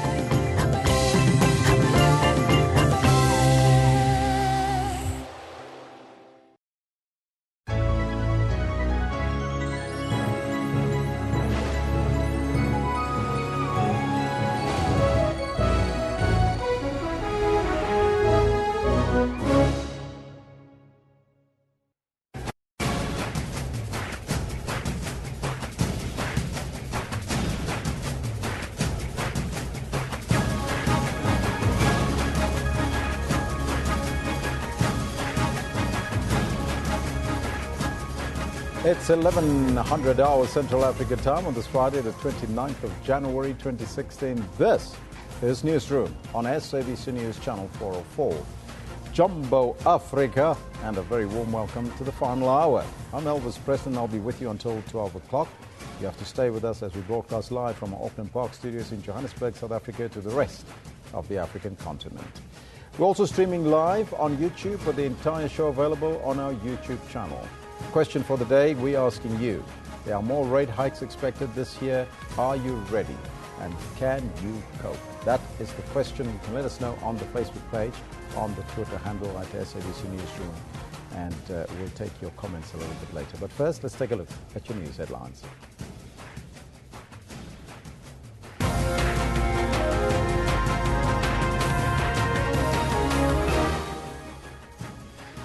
AU Chairperson Commission Dr. Nkosazana Dlamini-Zuma officially opened the 34th session of the NEPAD Heads of State and Government Orientation Committee today in Addis Ababa, Ethiopia. Government lawyers will meet legal representatives of the claimants of the 2012 Marikana violence this morning. And media personality Gareth Cliff has won a wrongful dismissal case against Mnet. Now, those are all your headlines, but before we get to the news, let's find out from Kendall what's happening on the sports field. Very good morning. Good morning, Elvis. Quite a lot happening. In fact, we're going into a massive weekend of sports, from Australian Open to football, transfer windows closing, all of that and more. Good morning. This is exactly what we've got for you in the sports today.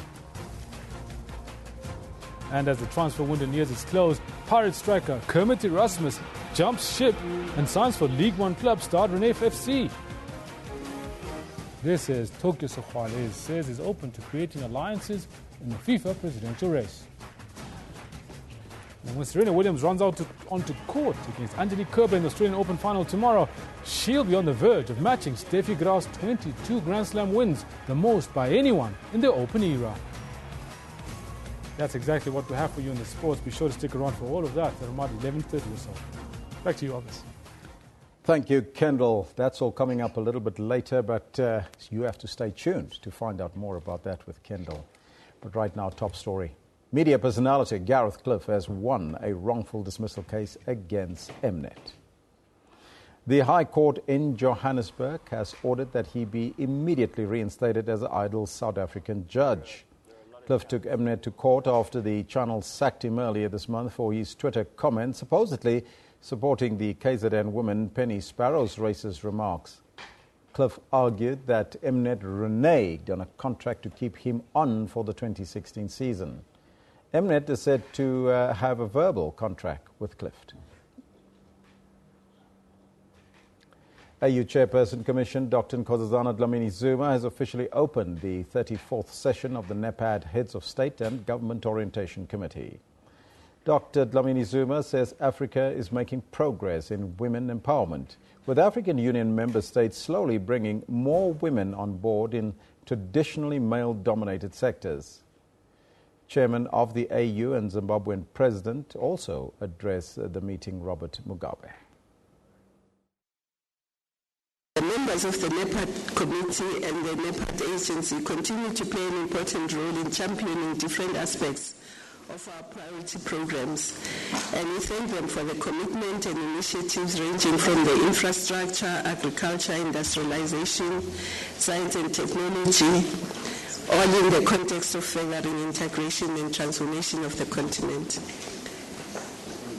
In our reports to the summit on Agenda 2063, it is clear that on a number of areas we are making progress.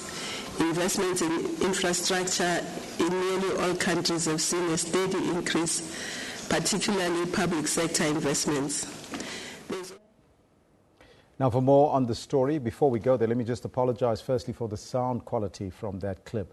But let's now we are joined now by our contributing editor, Vuyo Mvoko, who is in Addis Ababa. A very good morning to you, Vuyo. And can you please give us an update as to what is currently happening there?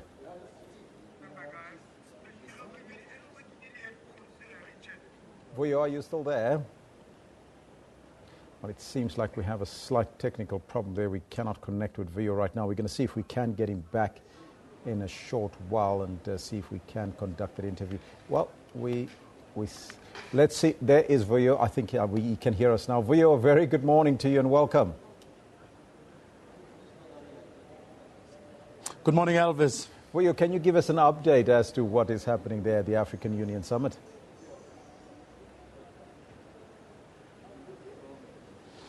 Well, Elvis, from the clip you played earlier, there was that meeting of nepad where Dr. Nkosazana Dlamini Zuma, the AU chair, made some remarks. Well, in essence, she was really saying all the things that she said the day before yesterday, the concerns around the drought and the flooding, the extreme weather that seems to be prevailing in certain parts of the continent, where with food security, of course, they're under threat. But, of course, also speaking about terrorism, the scourge of terrorism that continues to grip parts of the continent. We're talking specifically about, places like Nigeria, places like Somalia. I've just heard that, in fact, a resolution has been crafted, which will still, of course, have to be presented to the heads of state. And that resolution speaks to Libya as well. Africans really getting concerned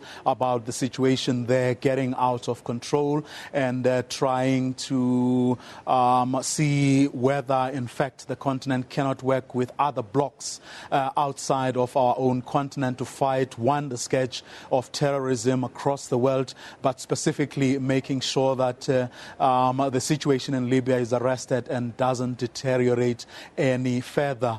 That resolution, we are told, has just been crafted. It will be presented before the summit of the heads of state and government. Lots of other issues. President Mugabe, in his remarks a short while ago, lamenting the fact that young people from the continent are going for greener pastures, which means that the continent itself is being robbed of essential skills. It's a big issue here. Yesterday, I spoke to the director responsible for human resources and development here at the AU, talking about how it was becoming difficult. Even the AU itself is finding it difficult to attract the kinds of skills that will make this commission work, because people with the sort of experience and skills base that the African Union needs at the level of the commission get attracted by places like the EU, places like the United Nations and other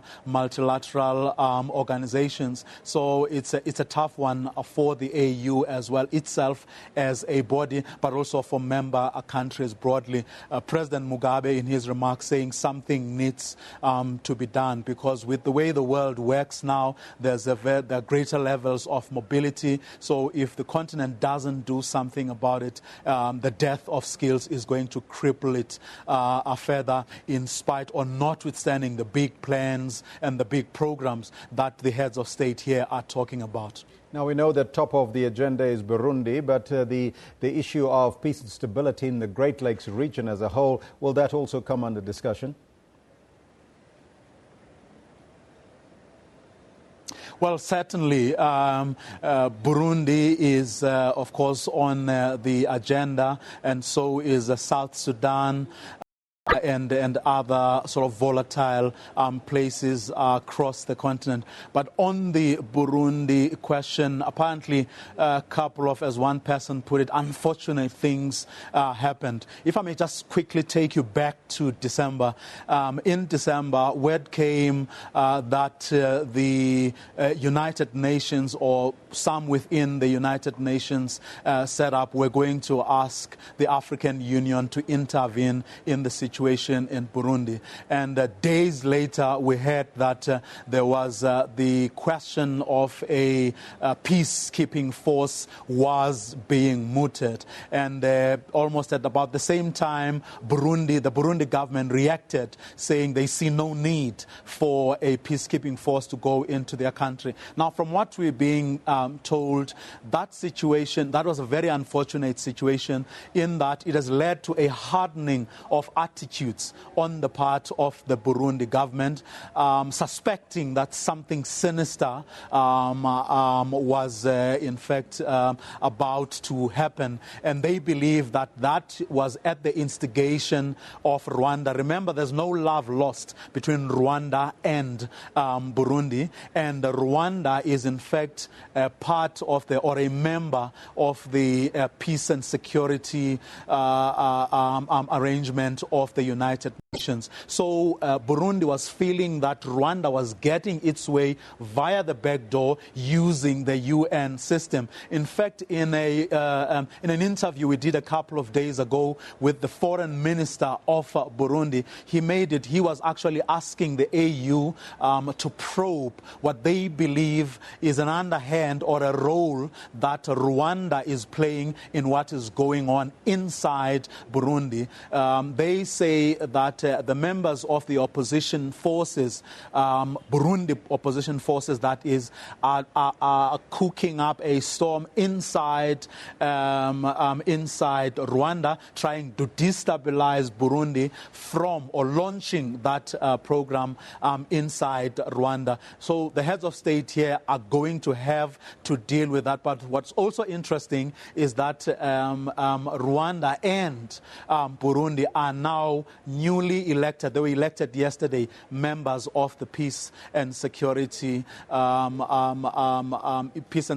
arrangement of the African Union. So perhaps it was something that other states felt needed to be done to sort of bring these warring factions onto the same sort of under the same room, so that they can deal not only with their problems, but from the lessons that they will have learned from their own conflicts and tensions, they can then perhaps be better placed to deal with the other conflicts elsewhere on the continent. Elvis? Just very briefly, Vuyo, we haven't got much time, but can you give us an indication as to what will happen during the course of this week or running up to Saturday and Sunday? Well, several other issues are being looked into as well. And among those issues is the whole ICC questions. How should Africa relate to the ICC? From what we were told yesterday, the Minister Mike Masuta, the minister responsible for justice and constitutional development in South Africa, made a presentation. And his presentation, he was urging the continent to actually come up with one common position that will be followed by everybody. Because what has begun to happen is that while South Africa is dealing with the al-Bashir matter, for example, which South Africa says it believes it is capable of handling, there were other incidents that were, creating problems for the continent, because there are situations where there are there are former heads of state who have been handed over to the ICC. So which creates a bit of a problem, because on the one hand, the continent says it is not cooperating with the ICC, but on the other hand, you have former heads of state that have been taken to the ICC, so they want a common position. So in the next couple of days' time, heads of state will have adopted a resolution which in all likelihood is going to basically enforce that position that says no cooperation whatsoever with the ICC. Another question, of course, is that of the funding of the AU. We don't have any clearer idea at the moment as to how.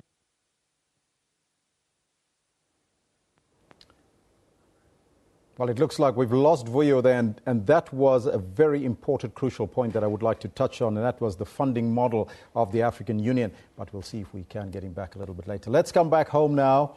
The African National Congress Western Cape chairperson, Marius Fransman, says that he will not fight the African National Congress's directive that he step aside. That's pending the completion of an investigation into an alleged sexual harassment charge against him. Fransman said that he would be taking leave while the investigation is completed. The party has also given the Western Cape Provincial Secretary, Faiz Jacobs, 48 hours to show why he shouldn't be suspended for assault charges.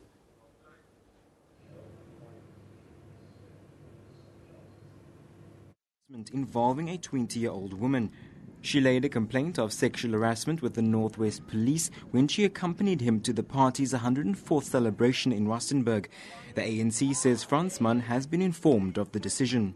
The National Working Committee took a decision that is only probably proper that we ask the National Chairperson of the Western Cape ANC to step down pending the finalization of criminal investigation by police, but also the finalization of the integrity committee report, which is also investigating the allegations. Fransman has consistently maintained his innocence. The ANC Western Cape Executive Committee referred all queries to Kodwa. In another blow for the party, Provincial Secretary Faiz Jacobs is accused of assaulting researcher Wesley Seal in December last year. He returned to work this week after an appeal against his suspension was upheld. Now the NWC wants answers. Jacobs' matter is due back in the courts next month. Lyndon Khan, SABC News, Cape Town.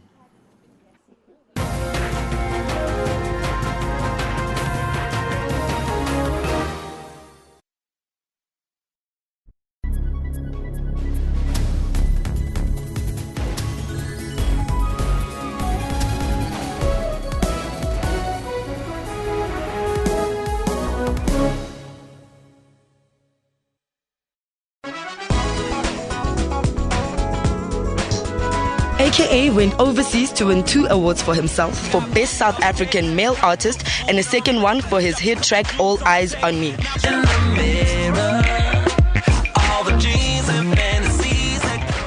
The Lamb film is nominated for Best Foreign category at the 2016 Oscars.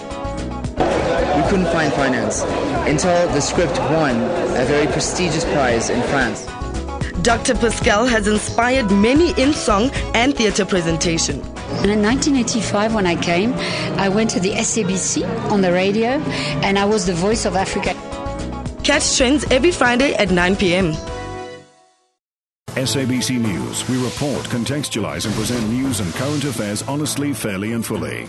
We consider it a duty to provide consistent, relevant, useful and top-quality information and analysis. Our mission is to provide credible, accurate and interesting news programming, bringing news into everyone's homes in everyone's languages.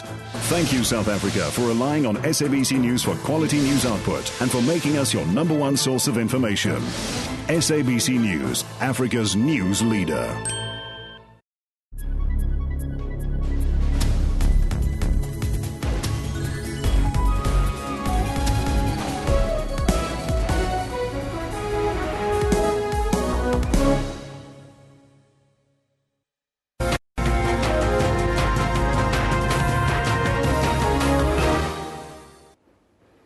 Welcome back. You're still with Newsroom here on SABC News, of course.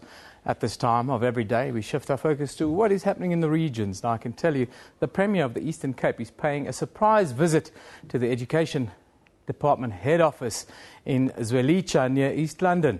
The region is under massive pressure to resolve the educational crisis in the province. Many stakeholders have mentioned that the problems doesn't only appear to be at school, but are also administrative. Now, our reporter, Busisiwe Jamsane, is trailing the Premier, and she joins us live from Zwelicha. Very good morning to you, Busi. Thanks for joining us. A very good morning indeed. And indeed, the Premier is saying that the challenges that are facing the Education Department are also administrative. He today took the surprise visit, visiting the Department of Education, going door to door, trying to find solutions and making solutions to the problems at hand. Remember, the Eastern Cape is faced with infrastructure problem, teacher shortages, the list goes on. What the Premier has taken upon himself is to make the department account and to find answers. We did see him demanding a report not later by Wednesday next week, which will be in detail on how the department plans on dealing with the infrastructure problem. Currently, the department is on a mission to close close to 2,000 schools in the province, the non-viable schools, in efforts to make sure that schools are functional and they are active. But to tell us more, we are joined by the Premier himself, Phumulo Masualle. Premier, thank you so much for joining us. Start off by finding out just what exactly do you hope to achieve by this visit? Well, certainly first, the visit is intended to energize all the education sector towards making amends so that we can alter the way things look like in the Department of Education as we see in the performance of our learners in the different grades. I came here to have a first-hand account what is really happening in the department, because we keep expressing things we expect, but of course we're not talking to those who are the actual implementers. I came here to see the actual implementers, to ring home the message, but also to solicit their participation in the effort to make us really change. And what has come out of those meetings? I must say that I do find a number of people who are very enthusiastic, who are very eager, who are equally embarrassed by the way things are, who are committed to join us in the effort to make the department have the turnaround. That was very much encouraging, but of course I have said I don't want only promises. I want to see the actual things that will contribute towards turning things around. A couple of things, HR management. I mean, clearly we've got to take decisive action to actually make sure that there are educators before our learners. Some of the things we really rationalize and reason over are totally unacceptable. I've then given the department very clear marching orders in that respect. In terms of infrastructural requirements, again, from a planning point of view, we have got no settlements that go without school. A very serious gap between communication with our developments in terms of building from a human settlements point of view. There's got to be articulation, communication within government as a whole. But in that respect, schools that are with huge numbers but not adequate infrastructure, I want by Wednesday that they produce me a plan that will be indicating how we're responding to those matters. But certainly, I must say, to change the fortunes of the province, everybody, the communities, and I have to say, really, I am very strongly in disagreement with the tactic parents use, particularly in the Nelson Mandela area, where they keep their learners at home. It is actually disadvantaging those learners from curriculum. For those teachers who are there, it's something that I think we've got to have a better way around that matter. I hope by next week, learners shall all be back in class. I would really make an appeal to our parents. Let's deal with the problems. We are dealing with them, but you can't keep learners away from school. Speaking of the northern areas in Port Elizabeth, Premier, they have been complaining about teacher shortages. Right inside here, it came out that there's a backlog in paying substitute teachers and temporary teachers. How are you planning to deal with that? Precisely. That is why I came here, because it is inexcusable. People who are appointed, they must be paid. And I've also asked why it is that they district directors ought to have done. And I've asked a simple question. Those who don't do what is expected of them, let me see punitive action decisive punitive measures taken to those who lead us to be in this embarrassing position. So yes, we are working to fix the entire education, and I'm still awaiting as well the coming in of the national minister. We've had conversations already. She is coming. We shall form a formidable team to get the Department of Education around. Interesting that you talk of trying to set an example of people who do not perform, people who do not do their jobs. We did see you last year demanding a convincing report from the MEC as to why the province did not reach the 70% target. That was last year. Last year we did not reach that target again. Steps moving forward, there were reports of reshuffling. Is that on the cards? Well, when you're dealing with a problem, you don't just run for a scapegoat. You've got to look at it comprehensively. We're getting to the bottom, the root causes of some of this. And again, I must repeat what I said before. If it points to definite weaknesses, even on the part of a member of the Executive Council, action shall be taken. But at the moment, we've got to really lift the areas for action. And in the Department of Education, there are a number of them. Where there is just systemic inefficiencies. Those we must isolate, have a program, and of course get into the team those who can take that forward. Premier, thank you so much. And because of time, we're going to have to leave it there. That was the Premier of the Eastern Cape, Phumulo Maswale, telling us about their plans. His plan to make sure that there's accountability from the Department of Education. He did also say that by the 1st of March, he expects that all teachers, all needed teachers and principals are absorbed and their teachers in the education department in the province leading up to midday exams and at the end of the year, hopefully, and I'm sure the Premier, as he stated, that they hope to make sure that they sort out all these things by making sure that each and every person in the department accounts, also saying that the northern areas which have been protesting, they urge that they bring back the kids to the schools so that they can get on with learning and teaching. With that, it's back to you in studio. Thank you very much, Busi Jamsana, coming to you live from Zwelice in the Eastern Cape. Time for us now to shift our focus to the Free State. Now, drought continues to be a problem there. An ANC councillor in court is dominating the news after allegedly severely assaulting a 14-year-old girl who was apparently involved in an altercation with her daughter. There was also a massive drug bust. Now, Barry Claassen is on top of all of it. He's in our studio in Bloemfontein. Morning, Barry. Can you hear me?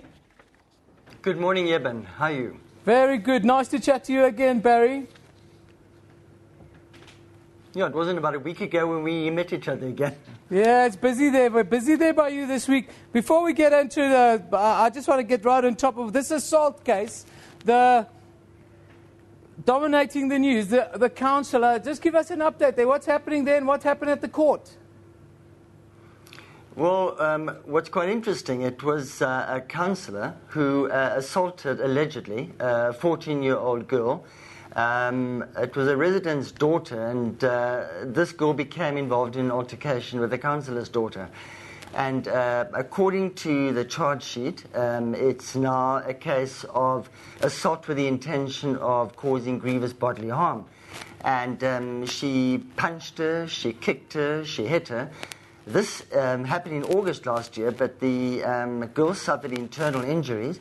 She was actually hospitalized, and at one stage a catheter was inserted down her throat so that she could swallow food. But the girl has been, according to her mother, severely traumatized, is so scared that even when she goes to school, she is ill, she becomes physically ill, she is mentally traumatized, and then she has to be removed from the school again.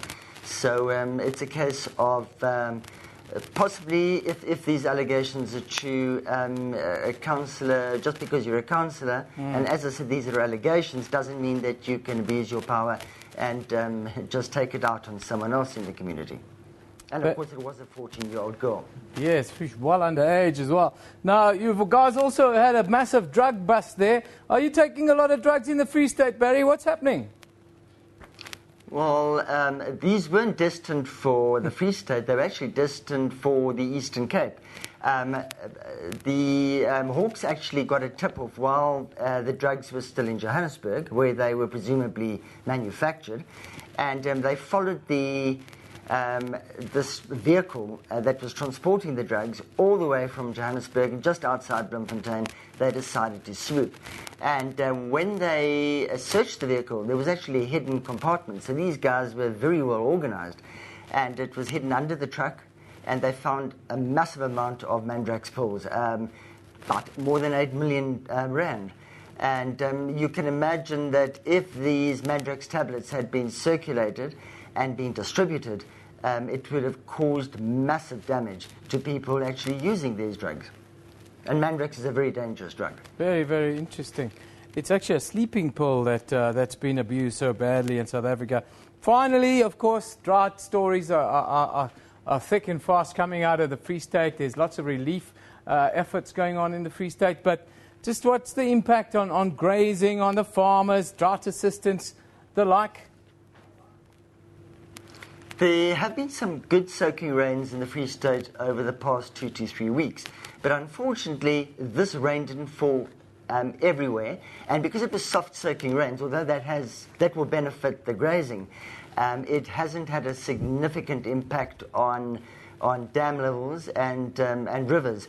So unfortunately to residents, it doesn't mean that the water restrictions are being lifted. So we're going to have to continue with the water restrictions. And of course, winter not being the rainy months for the Free State, that means we only expect our good rains when spring comes around again. Barry, thank you for some time away. Thanks for joining. We hope that there's still some rain before the end of summer. You know, the world is changing. Maybe the rain is late in the Free State this year. Barry, thanks for that update. Barry Claassen in our Bloemfontein studio giving us a quick wrap of the news there. This week, lots happening in the Free State, as it were. Anyhow, time for us to take a break. Kendall is standing by to give us a sports update. Getting into the weekend. Of course, it's Derby weekend here in South Africa, and we all know South Africa in black and white this weekend.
Everybody wants to look like Superman, and unfortunately nothing in a bottle, nothing in a capsule form will give you muscle.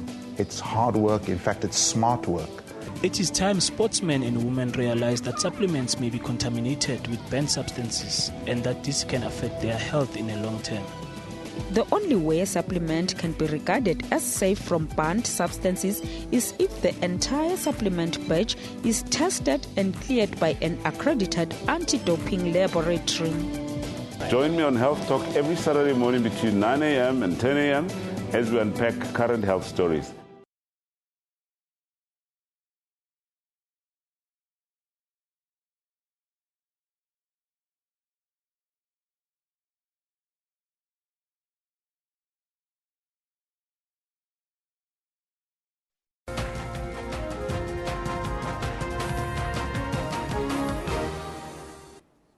Welcome back. I'm Kendall Makhamati, and I've got your sports newsroom. Top seeds Martina Hingis and Sanya Mirza have won their third straight Grand Slam doubles title. The duo beat Czech pair Andrea Slavashkova and Lucy Radeska in straight sets in the women's doubles final at the Australian Open in Melbourne. Hingis and Mirza have taken women's doubles by storm and were always the favourites to clinch the title. Despite some stiff opposition from the Czech 7th seeds in the first set, the world number ones clinched it in the tiebreak. The Czechs did not make the most of their breakpoint opportunities in the second and allowed Misa and Hingis to bag it 6-3 to claim their first doubles title in Melbourne.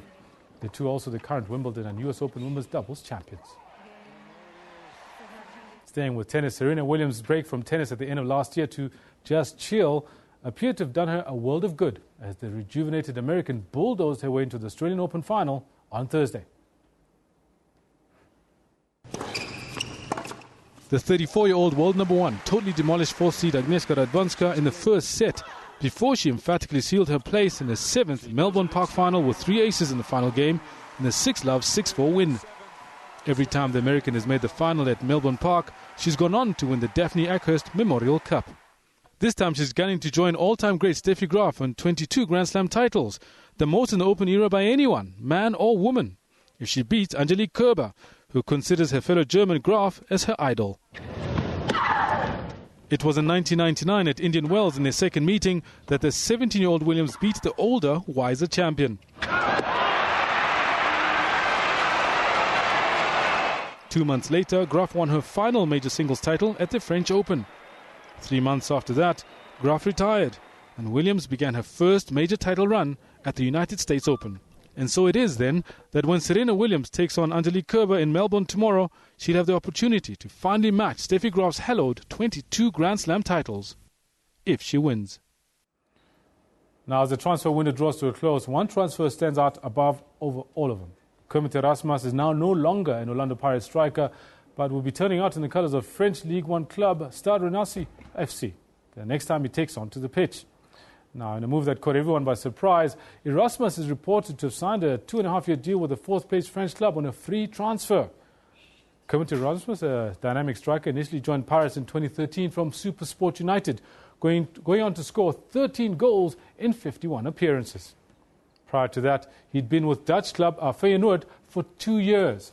His now former coach, Eric Tinkler, who's busy with preparations for tomorrow's derby against arch-rivals Kaizer Chiefs, was left completely in the dark about the move, stating as late as yesterday evening that he'd been led to believe that the player was dealing with family matters in Holland. Now, before we go any further, we've got a really interesting guest to talk to. Let's have a quick look at the fixtures for the rest of the weekend's PSL action. Starting with tonight, of course, we go to Cape Town, where Ajax Cape Town will be playing Golden Arrows. Then tomorrow, Saturday, 30th of January, quite a few matchups, and a big one that everybody's waiting for is the 3:30 kickoff between Orlando Pirates and Kaizer Chiefs at the FNB Stadium. Also kicking off at the same time would be Polokwane City against Jomo Cosmos. Then SuperSport United play Free State Stars at 6 p.m. Then at 8:15, there are 2 matches kicking off. The first one is Black Aces against Chipa United, then Maritzburg against Mamelodi Sundowns, and then on Sunday there are 2 matches, both being played at 3:30 in the afternoon, and those 2 matches are between Platinum Stars and the University of Pretoria at the Royal Bafokeng Stadium, and then Bloem Celtic against Bidvest Wits. Now for a sports story with a cause. 45 minutes is all it takes to perform surgery to correct a cleft lip.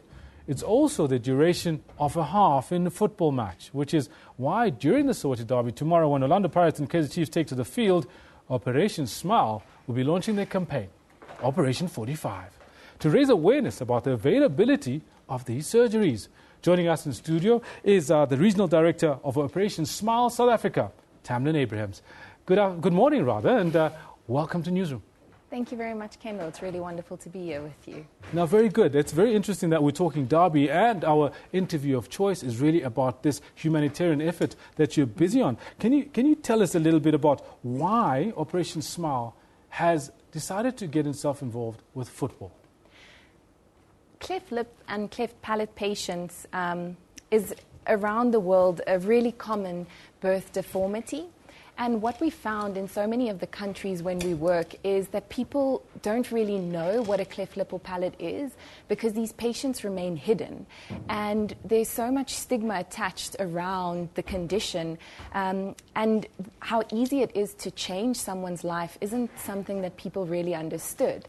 And when we started working with Y&R, for them what stood out above everything else was that it can take as little as 45 minutes to change someone's life. And soccer, as you mentioned, is something that everyone does understand much more than a medical condition. So for us, we really wanted to bring home how easy it is to change someone's life, and also how loved these patients are, and sharing their story and showing that, you know, it's not such a big thing to have to do to come together to change their lives. So for us, we're really hoping to just raise awareness through this campaign and really bring it home to the community of how easy it is to change these patients' lives. That's very interesting. Now, what do the statistics tell us about the occurrence of cleft lip in South Africans, as one example? So the National Department of Health has an estimate of 1 in 700 children are born with this condition. That's a lot. And globally, it's about 1 in 1,000. It's one of the most common birth deformities around the world. And in South Africa, we have a really amazing medical system, and a lot of these patients do receive the care that they need. But because of some of the cultural beliefs and stigmas attached around it, some patients are never taken to get the care that they need, and they're hidden. So for us, we really want to understand what are the barriers to care that these patients face and help them overcome that so that they can get this free surgery. Is there a specific reason why South Africa's occurrence rate is that much higher? It's 1 in 700, and you just mentioned that globally it's 1 in 1,000. What is it about South Africa that makes it occur that much more? In Asia, actually, the statistics is 1 in 500. So there are other parts of the world where it is a higher incident rate. And we are working also with partners to be able to do more research around the true incident rate of it, because there hasn't been a lot of focused research around that. So the Department of Health have said that that's the estimate that they have here in South Africa. But it's something that we're trying to understand what causes the condition. It is linked to a few different reasons. One of it being poor nutrition during the first few months of pregnancy. There is also genetic linkages to it, where you'll see a few different generations in the family that have it, and sometimes environmental factors as well. So we are busy with a genetic research study with a university from the US, and we work in collaboration with our different partner countries. So it's one of the things we are trying to better determine what the true causes of it is. I mean, one of the things that actually jumps out at me is that you say it's done in 45 minutes now, and it ties in very neatly with what we're talking about today in our sports bulletin. It's about the derby happening tomorrow. It doesn't seem like a long time to actually operate on somebody and change their life. What actually goes on in a 45-minute surgery to help somebody with a cleft palate or cleft lip? So with a cleft lip, that's a surgery that's a little bit easier and quicker to do, but you can get a variety of different types of cleft. So a patient can either have just a cleft on one side or a bilateral, and the same with your palate. You can have either just a small hole or a big gap that's there. So in that 45 minutes, it's really the surgeon bringing together those lines that didn't connect in the womb and connecting the tissues that are there. So it's for the lip surgery, that's as little as 45 minutes, where a palate takes a little bit longer because it's a more complex surgery that takes place. Now, you've been, the Operation Smile has been working in South Africa for 10 years. Can you tell us about some of your successes that you've actually got under your belt? Since we started working here in 2006, it's been amazing, the collaboration with the National Department of Health in really trying to understand where are the parts that we can support healthcare system strengthening. And for us, our big strength lies in the community outreach programs that we do, where we have teams traveling through the provinces doing awareness raising and various campaigns with community healthcare workers, and especially as it relates to newborn babies. When a child has a cleft palate, the food doesn't go into the belly, it often comes out the nose. So many of these patients really struggle to actually gain weight, and some of them don't make it to their first birthday. So for us, a great success story has been actually Alexander, one of the patients that is part of the Operation 45 campaign. His grandfather, Cornelius, contacted us when he was about 3 or 4 months old and said he was really worried because he wasn't gaining weight and he was really struggling, choking a lot when he was trying to eat. So our team went and met with the family, showed them how to position him a bit differently so the food goes in the belly and not out the nose. And since then, he's gained a lot of weight. He's nice, big and chubby and fit and healthy for surgery. And I think besides, so it's just being able to give the support to the families. No, very good. I want to thank you very much for coming through. We do hope that this what we're doing now does create that awareness and visibility of Operation Smile and this amazing humanitarian effort that you're busy with. Thank you very, very much. That was Tamlin Abrahams, the director of Operation Smile South Africa, helping us with everything here. We're going to take a short break. We'll be back shortly with more interesting stuff. Stay tuned.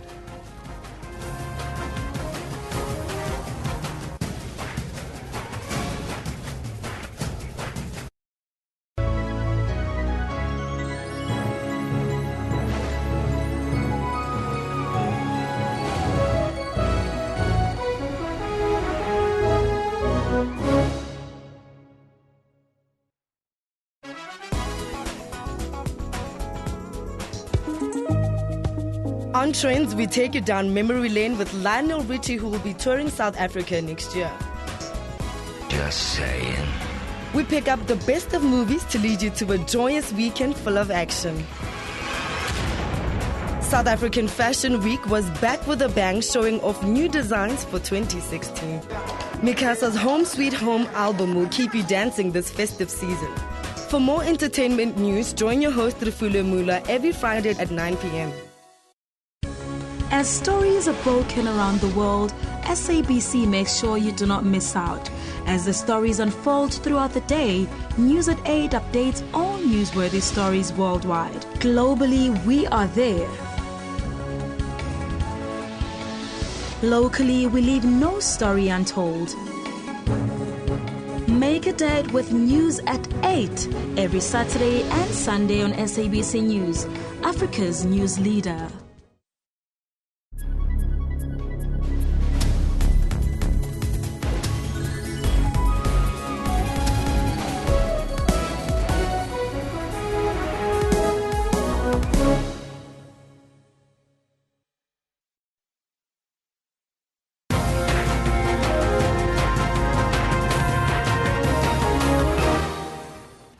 It's Friday. Yes, normally on a Friday we turn the wick up a little bit at this time of the day. We go out with a little bit of music into the weekend. But before we get there, Elvis, we asked the tough question today. It's a financial one.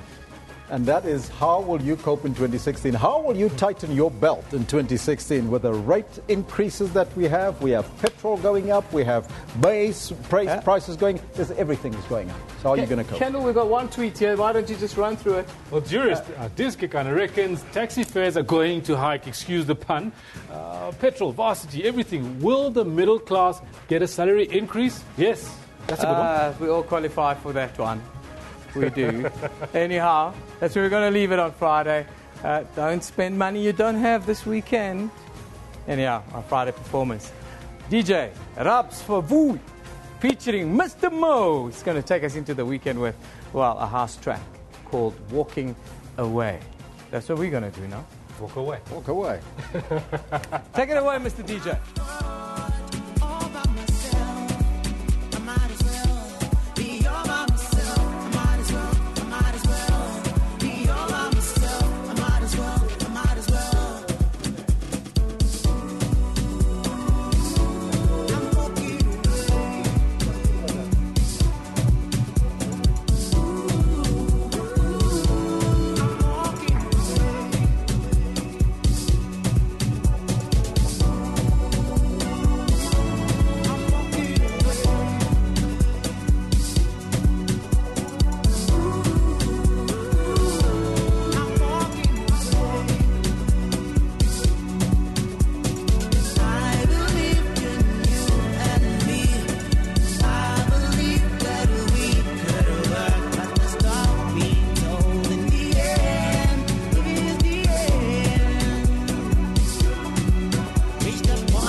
Get all the latest news from the SABC's online news services on our website. Breaking news and in-depth coverage of everything from business, sports to politics and lifestyle. Catch the top news clips and watch live streaming of major news events on the SABC News YouTube channel whenever. Stay connected on the SABC News Facebook page and have your say on news that matters to you. And for the latest headlines and live updates from our reporters, follow us on Twitter.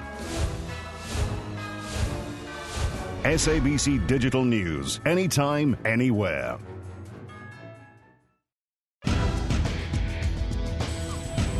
Technology isn't all scary. There's also fun stuff like gaming. Lots of women do play games, whether it's on their phones or their tablets. Then there are Africans who are using new tools to make other people's lives much easier. We typed the whole CV on a small, QWERTY Nokia phone. For all these and other technology and social media news, join me, Spumelele Zondi, every Sunday at 7:30 p.m. Central African Time on SABC News.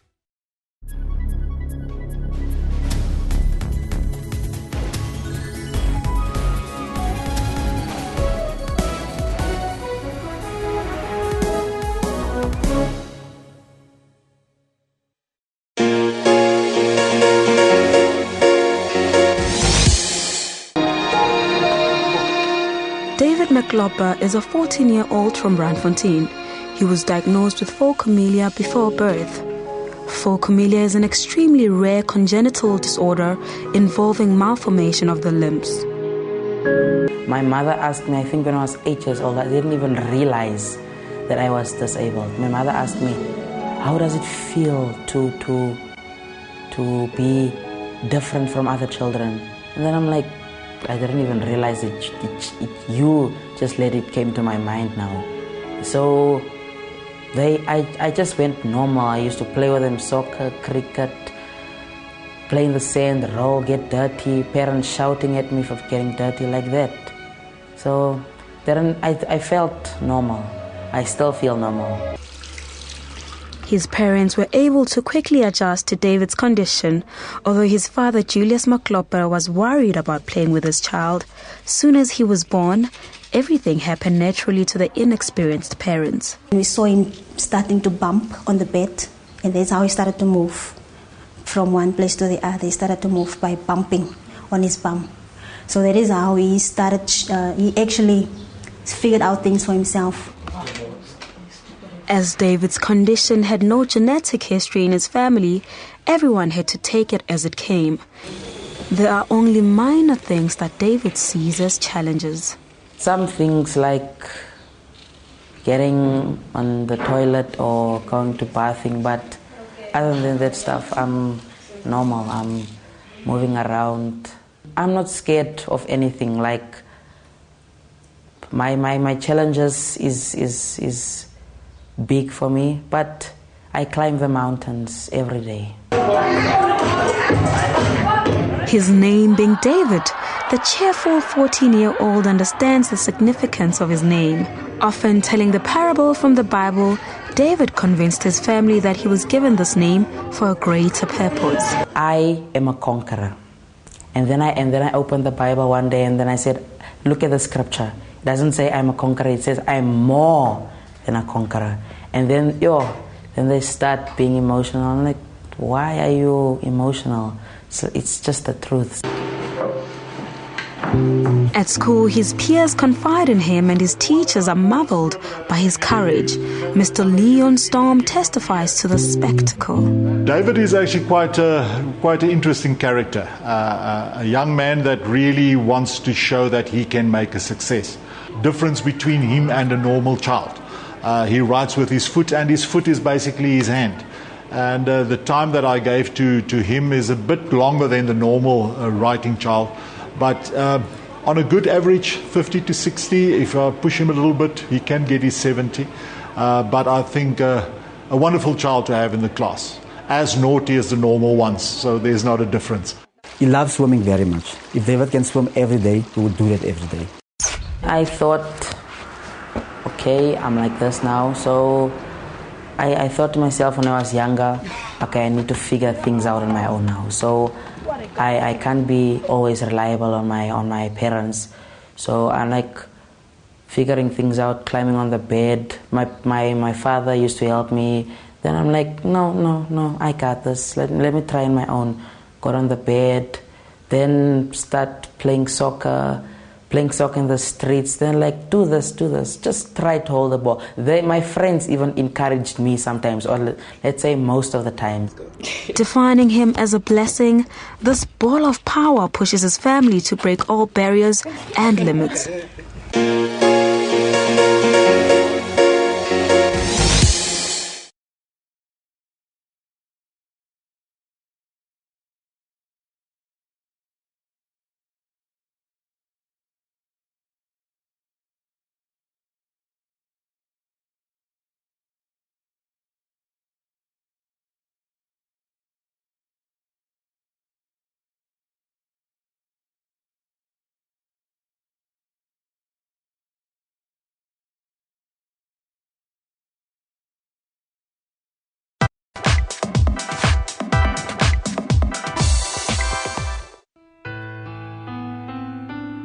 Vera's life as a little girl was filled with joy and hope. Before her parents passed away, Vera was optimistic about her dreams of being an artist. I had a very happy childhood. My parents were amazing. My dad was a retired police officer, and my mom was a school teacher. So you have very two disciplined people in my house, and I'm not even ready to be disciplined by them, but still, they try hard. I was very stubborn, but I got the best of love from them both. Nigerian-born and bred, Nkechi Aninowi, now going by a stage name of Vera Ephraim, was chased out of her brother's home after he did not believe in her career path. I was going to, as a young person, to dance companies, learning dance and doing acting as my part-time while I was waiting to get into university. And he didn't like that for his selfish reasons. And I was adamant about it. I was stubborn about it. I was trying to make him see, which he didn't want to make me see. Now Vera only had her dance crew members to fall back on, as the Nigerian perception only fixed the arts with negativity. Well, the perception, first of all, is that it's for loofers. It's for people who are not serious. It's for people who, being a prostitute or just smoking weed or not serious about it. The basic jobs where, like, you're going to be a doctor or engineer or lawyer, those kind of things. Now Vera had to take charge of her life and show not only her family, but the society surrounding her that there is positivity. My breakthrough came when I was chosen in the dance company to tour with them to Europe. That was my first breakthrough to say all of this have paid up, beginning to pay off eventually. Because those times too, I was doing a lot of work that I wasn't paid in terms of money. It was, as I said, it was passion, but I just believed that I'm going to keep pushing. And even though I had these challenges, I just couldn't see it as a challenge. I just thought it's norm. Fueled by her passion, Vera went to the United Kingdom's Salford University to study further. I was also looking into going to study in the UK, which financially I was going to have to finance myself. So one of the theatres that I work with, the theatre in Nigeria and Lagos, we traveled to England to do productions and come back. And once we went to Manchester, and then I thought, one of the directors mentioned, like, this studio is pretty cool for studying. And I thought, I'm pretty connected to it. So I started, while we were there, in my free time, I was strolling to universities and colleges and schools and see what diploma I could come back to do. I have always had my eye on South Africa. I really loved the art. I loved the music, because through media and television you could see, you could see what's been projected in terms of art. Since then, the starlet has made peace within to let go of the anger she had against her family back in Nigeria. Anger blocks you from achieving what you're supposed to achieve. Anger blocks you you become a slave to anger. So I would say I'm not angry. I don't hate them. I don't resent any of them anymore. Now Vera prides herself with her Western dancing classes. her credible acting profile, and choreographing for 2015's Africa Day. She continues to follow her passion that gives her happiness. I'm now doing things for myself. I'm looking forward to the future, more and more into the future. I'm not doing it to prove to anybody anything anymore. I'm happy.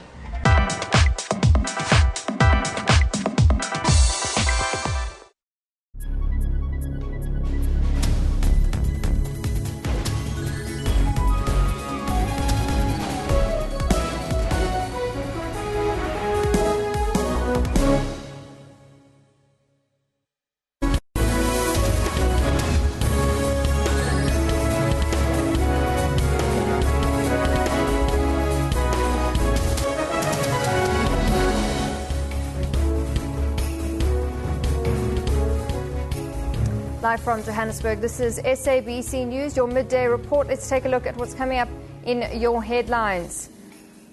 Gareth Cliff is back as judge on Idols SA.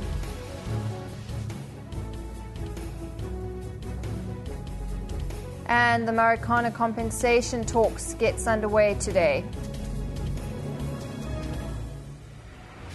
And the opening of the 34th meeting of the NEPAD heads of state and government gets underway at the AU summit in Ethiopia. Media personality Gareth Cliff has won his case against pay TV channel Mnet. The High Court in Johannesburg has ordered Mnet to reinstate him as an Idols SA judge and pay his legal costs. Cliff took Mnet to court after the channel sacked him earlier this month for his Twitter comments supposedly supporting Penny Sparrow's racist remarks. Cliff had argued that Mnet reneged on a contract to keep him on for the 2016 season of Idols. Delivering her judgment, Judge Caroline Nichols said the matter before her was solely about whether a binding contract existed between Gareth Cliff and Mnet, and it had nothing to do with racism. Nichols said that Cliff had managed to convince the court that the contract did exist and that it was unlawfully terminated. Well, it was a brief judgment. Judge Nichols noted, though, that her reasons have been set out in a full written judgment. After considering the papers, the submissions and arguments of counsel, I am of the view that the communication between the parties, as well as their conduct, is supportive of Cliff's contention that a contractual relationship between Mnet and Cliff existed.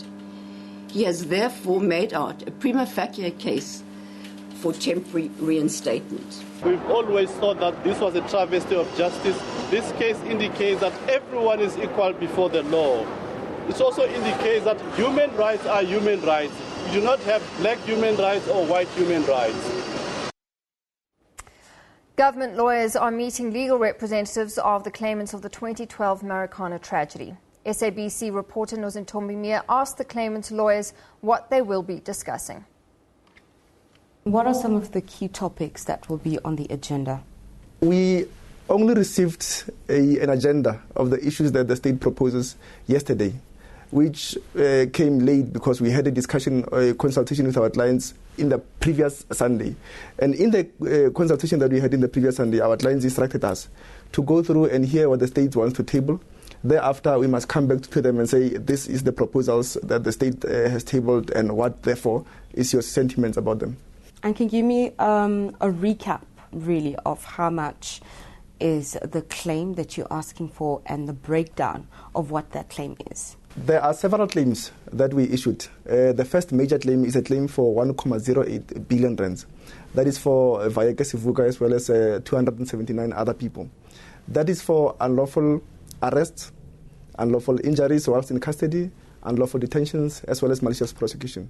So we expect the state really to come through and say, in respect of each and every one of the people, this is what we propose. Well, the Marikana compensation talks are underway. For more now, we cross to our reporter, Nozintombi Mia. She's live from the consultations in Sandton. Nozintombi, good afternoon to you. So the beginning of these financial aid consultations, one could argue this is about closing the wounds of those affected after 3 years, many delays. What are we expecting?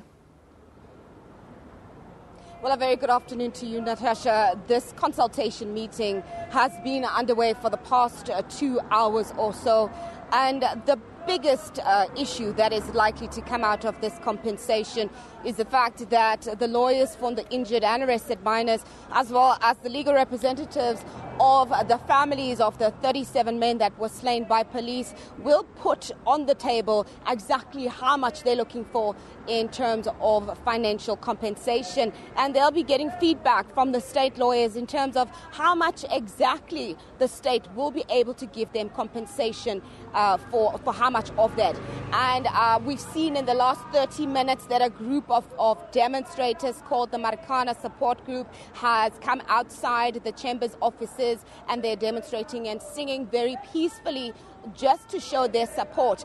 And speaking to me is the spokesperson of this particular campaign. His name is Riyad Desai, and Riyad Desai is also the originator of the Miners Shot Down movie. Riyad, thank you so much for speaking to me. Why exactly are you guys here? You're showing your support, but why particularly outside these offices in Sandton? The fact of the matter is the money the state needs to spend to provide compensation pales into insignificance when you look at how much they're spending on rearming. It means it's a lot to the miners and the families of these miners that have been slain and injured and arrested, and at the same time it's very little to the state. So we want to ensure that these negotiations are successful, but also not to confuse compensation with justice. We also need to see the recommendations of the Farm Commission put into practice. They've recommended that a senior counsel, a lawyer, be appointed to investigate these 100 policemen for possible charges of criminal activity during the massacre. Now, what has happened to that? It's still 6 months later, nowhere. It hasn't taken off the ground. Now, Riyad, we know that the presidency has basically said that all 44 families should get some compensation. We know that 37 of those will get compensation. 2 will get compensation from the police, from Lonmin. That leaves 3 families who are not going to be getting compensation. Any word on that?